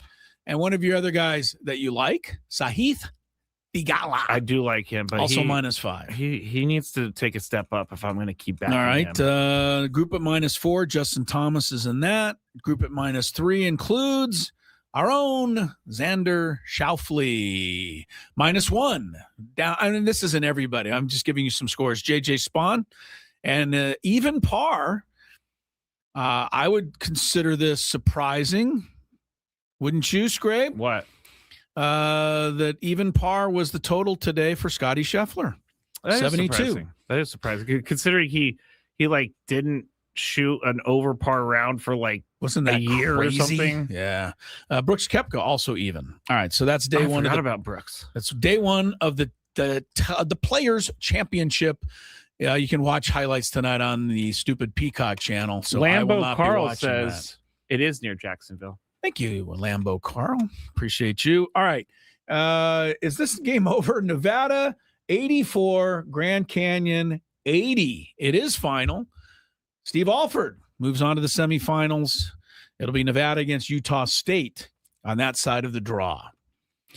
I guess if you're an Aztec fan, you're kind of happy Grand Canyon's out of the way just in case. Yeah, that's true. We can't seem to beat those guys. So it's true. But Nevada beat them today. Aztecs play in about 40 minutes, or at least that's when it's scheduled. They may move it back a little bit because this game went long, but you know what I mean. Yes. It's coming up against Colorado State. All right, Craig Stammen, day off for the Padres yesterday, night game tonight. So they've kind of been off for almost 2 days. But we did hear from Craig just a little while ago. First up, I'm getting a little nervous myself, but I got to hear it firsthand. An update on Joe Musgrove, who, as we know, was kind of shut down the other day. What's the latest?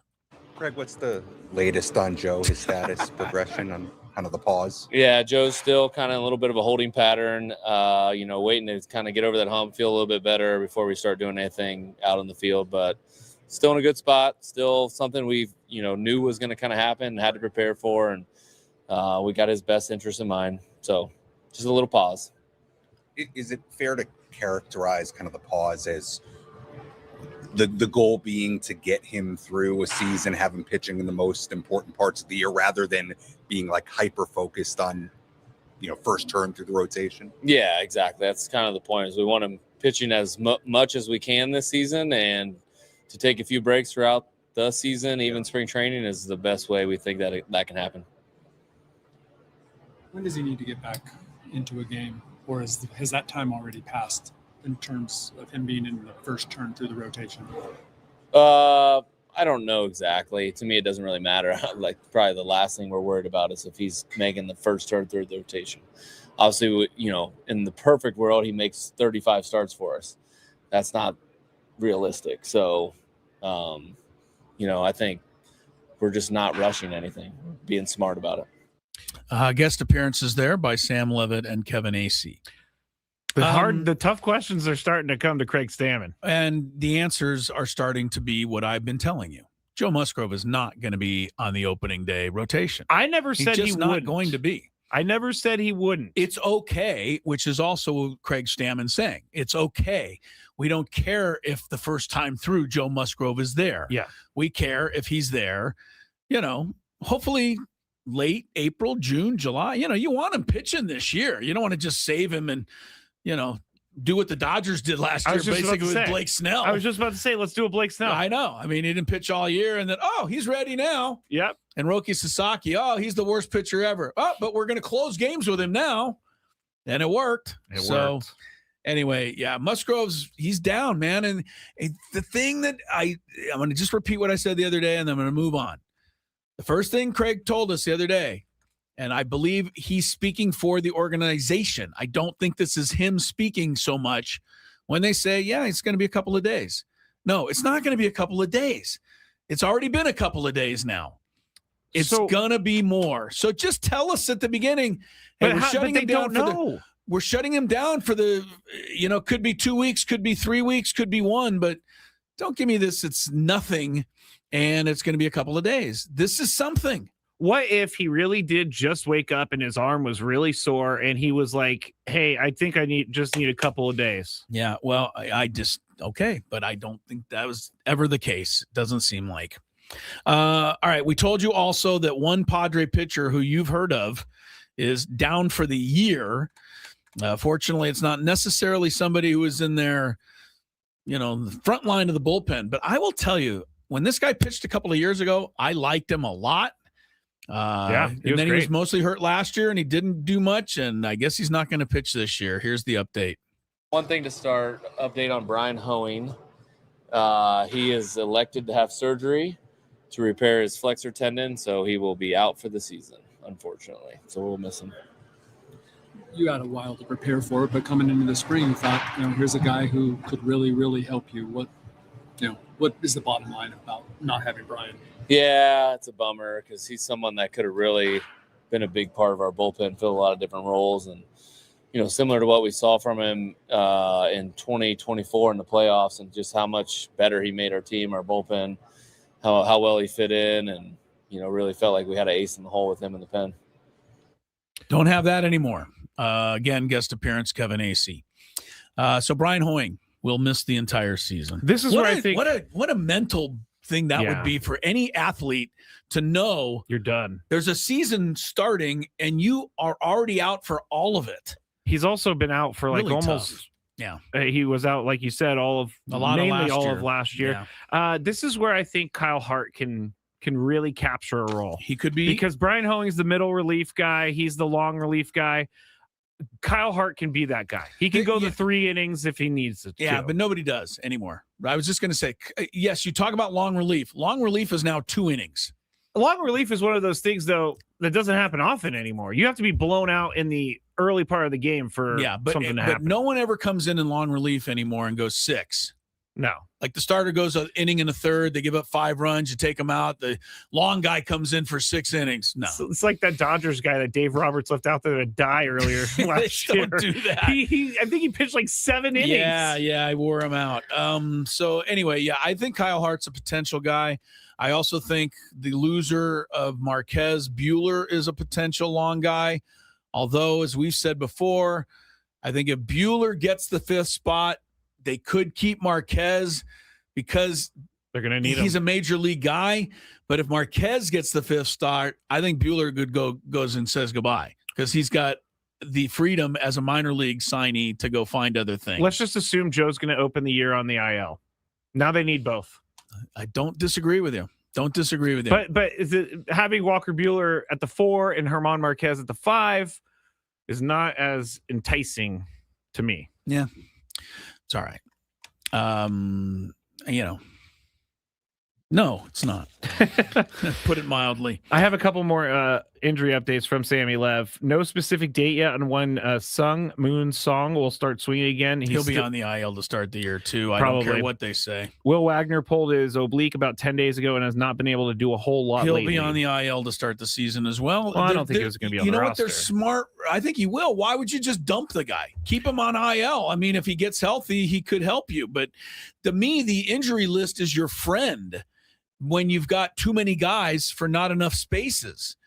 If you don't have Will Wagner on the IL, you have to cut him and let somebody else grab him? No, Why because would you he's do on the that? 40-man, so he doesn't have to be on the 26-man roster. Okay. I think the 4 bench guys, when they break camp, are going to be Campusano, Castellanos, and Duhar. No, Andujar is going to be. I consider him the DH. Yeah, okay, yeah. I consider him the starter. Yeah. So I say Castellanos, Campusano, Ty France, Bryce Johnson. Those are my picks. I think Bryce Johnson makes the team opening day too, just because it's his to lose. So he's going to have to. There was a nice story that Kevin did today in the paper on Jace Bowen, and the fact that this guy is they're talking about him as being a bit of a freak of nature. Like he's got the power. He hit one, I guess, yesterday. The Grand Slam apparently was like out of the stadium. It was. And he's got speed to burn. Craig Stammen in the article said, this guy's so good, but we're just teaching him the finer parts of the game. He's more of an athlete now, not yet baseball. But I don't think Jace Bowen's going to be far off the radar. He's right there for sure. But Jose Miranda, I know he's an infielder, but I've been seeing a lot of maybe him stuff made about him too. Because Ty France is too valuable. First base, second base, third base, Gold Glove, right-handed hitter. I think Ty France, and plus he's an Aztec. I'm rooting for him. But and if you're wondering where's Sung Mun Song, he'll be on the injured list. I think Will Wagner will be on the injured list, and I'm pretty sure Joe will be. That's my guess. We've been around this a while, Scrape. We can take some educated guesses. Doesn't mean we're going to be right, but I think we are on this. When's opening day? What day is it? The 20? It's 2 weeks from today. 2 weeks from today. So it's the 26th. Yeah, that's it. 2 weeks from today. I don't see Joe Musgrove starting the year ready to go. I got a couple of quick updates on guys that used to play for the Padres that you're going to just kind of roll your eyes when I tell you how they're doing in spring training. Let me start with Brandon Lockridge. Remember him? Oh yeah. Milwaukee, 2 home runs, hitting 300. He's got an OPS of 1112 in spring ball. Brandon Lockridge. Next up, Ryan O'Hearn, my guy, with the Pirates, hitting 350, 1181 OPS this spring.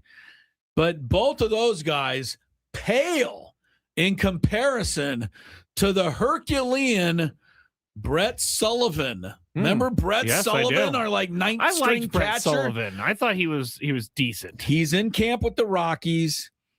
Just saying. He's hitting .480, and his OPS this spring is 1436. Wow. Brett Sullivan. And that's after he went 1 for 4 today. So it actually dropped today. Okay. Rockies have a good starting catcher, Hunter Goodman, who's on the All-Star team. Brett Sullivan's trying to make a case to be their backup. Anyway, I just thought I'd throw those at you because we look these guys up and whatever happened to these guys? Well, there they are, and they're all crushing the ball. And we should look them up again 2 months into the season. All right, we'll take a timeout. We got a little bit more when we come back because we got to make way for UCSD hoops at quarter of. Gwynn and Chris. Ben and Wood.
Congratulations to today's biggest fan, Austin Housley of Santee. Austin Housley of Santee. Give us a call within the next 10 minutes at 833-288-0973, and you will qualify for a grand prize, 20 tickets for you and your friends for a night in our Odyssey Suite at a Padres game with all the fan staff later this season, catered by Spiro's Mediterranean Cuisine. Remember, one more day. Register your name at 97.3 The Fan, SD.com/biggest fan. Matt Scraby, Chris Ello, broadcasting live from the Bailhouse Studios. We know how. And that was our last biggest fan right there. There's 2 more tomorrow. Yes. Joe Lenardi, bracketologist, who gets the most attention, but not always the best at doing it, says the winner of the New Mexico-San Diego State game, if that happens tomorrow, could then make a bid to sneak an at-large berth. Aztecs got to win tonight against Colorado State, which is coming up, to even have a chance to play New Mexico tomorrow. Let's check traffic and then a couple more things before we go. From the 855 Get Ross Traffic Center. Injured? Demand justice. Demand Jurowitz. 855GetRoss.com. Here's Kelly Danick. This game day traffic report is brought to you by Crystal Geyser, Alpine Spring Water. Well, we are not seeing much relief on our roads this early evening. Crash on northbound 5 right at the 8 connector ramp at that right lane blocked. Also, westbound 8 Fletcher Parkway off-ramp a collision, and eastbound 8 right past Lake Murray, collision over to the right shoulder. Accident involving a motorcycle has cleared from lanes on East 52 right before Santo Road. We still have this accident on the Birmingham on-ramp to northbound 5 coastline and eastbound 78, an accident near Rancho Santa Fe. Not showing if lanes are blocked, but I'll tell you, we are seeing a lot of brake lights toward that. And we still have this crash on northbound 15 at the westbound 78 connector. What makes Crystal Geyser Alpine Spring Water different? They always bottle their Alpine Spring Water less than 1.5 miles from the spring source. And all of their bottles are made with 50% recycled plastic from their own recycling plant. Crystal Geyser, bottled at the spring source. I'm Kelly Danick with Gwynn and Chris, San Diego's #1 sports station, 97.3 The Fan. All right, stick around right after the show. We head it to Henderson, Nevada. We go to all the top-notch places here on the station. And it'll be UC San Diego, the Tritons, taking on Cal State Northridge in the second round of the Big West Tournament.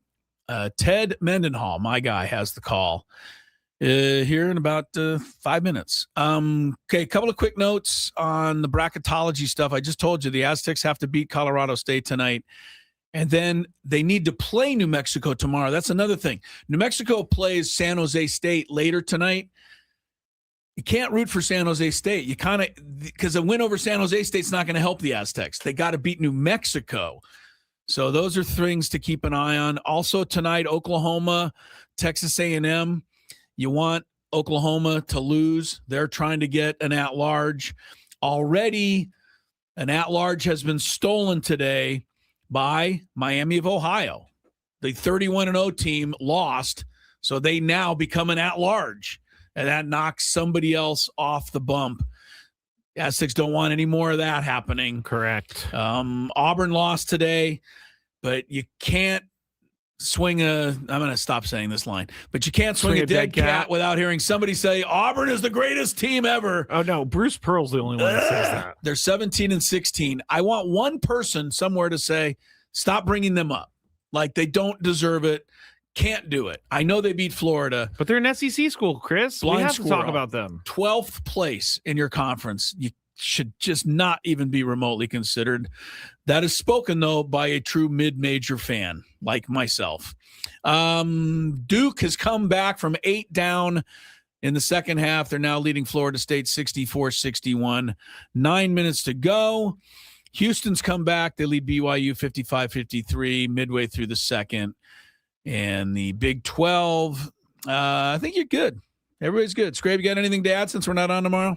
I'm convincing Chris to do a short YouTube with me tomorrow, so stay tuned, Scrape. Yes, right. We will be available somewhere. So keep an eye out. Do I have anything else? No, not really. What do you think of my shirt?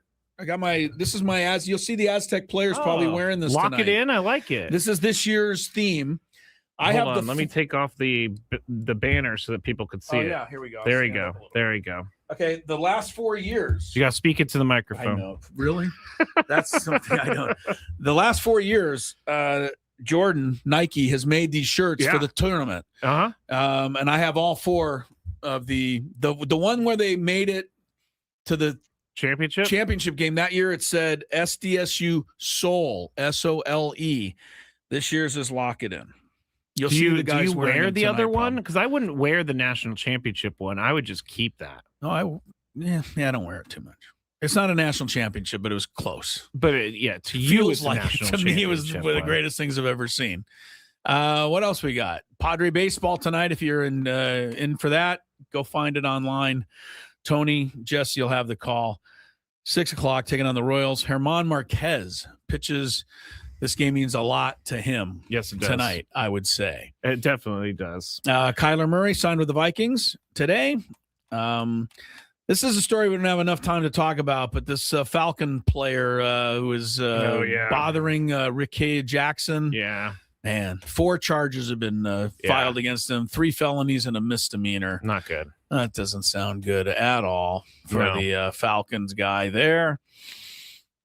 Did we exhaust everything? It looks like it. What are you doing over the weekend, Chris? Well, I guess, yeah. You know what? I got one congrats. Okay. What is it? I thought it was 5:45, 5:46. 5:46, 45. So I have one congrats if he's out there because he listens and I love this guy.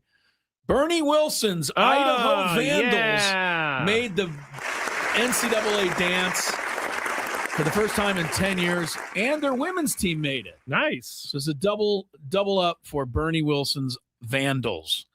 I only say that because if you're in our community of Facebook or Twitter or whatever, you know Bernie Wilson is the only guy on earth who cares at all about the Idaho Vandals. He does, and he has it as his profile picture. Right, but that's right. He puts it every time. So, Bernie, if you're out there, good for the Vandals. Don't they have like a weird football field there at the Kibbe Dome? Yes, Dome. yes. Yeah, Kibbe Dome. Yeah. It's just like a poofy. It's a little dome. It's a smaller dome. It holds probably 30,000. The Aztecs played there one time. Ted and I did a game up there. 30,000 is a lot. Maybe 25. I don't know.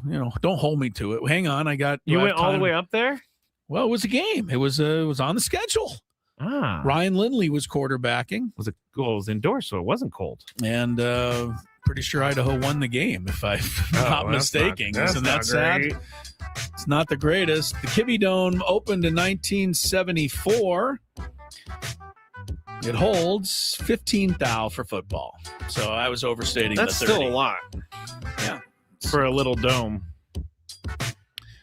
Speaking of a little dome, we're out of stuff to talk about. Stay tuned for UCSD basketball. The Hambino's coming in to run the board, Scrape. Oh, I need to make way.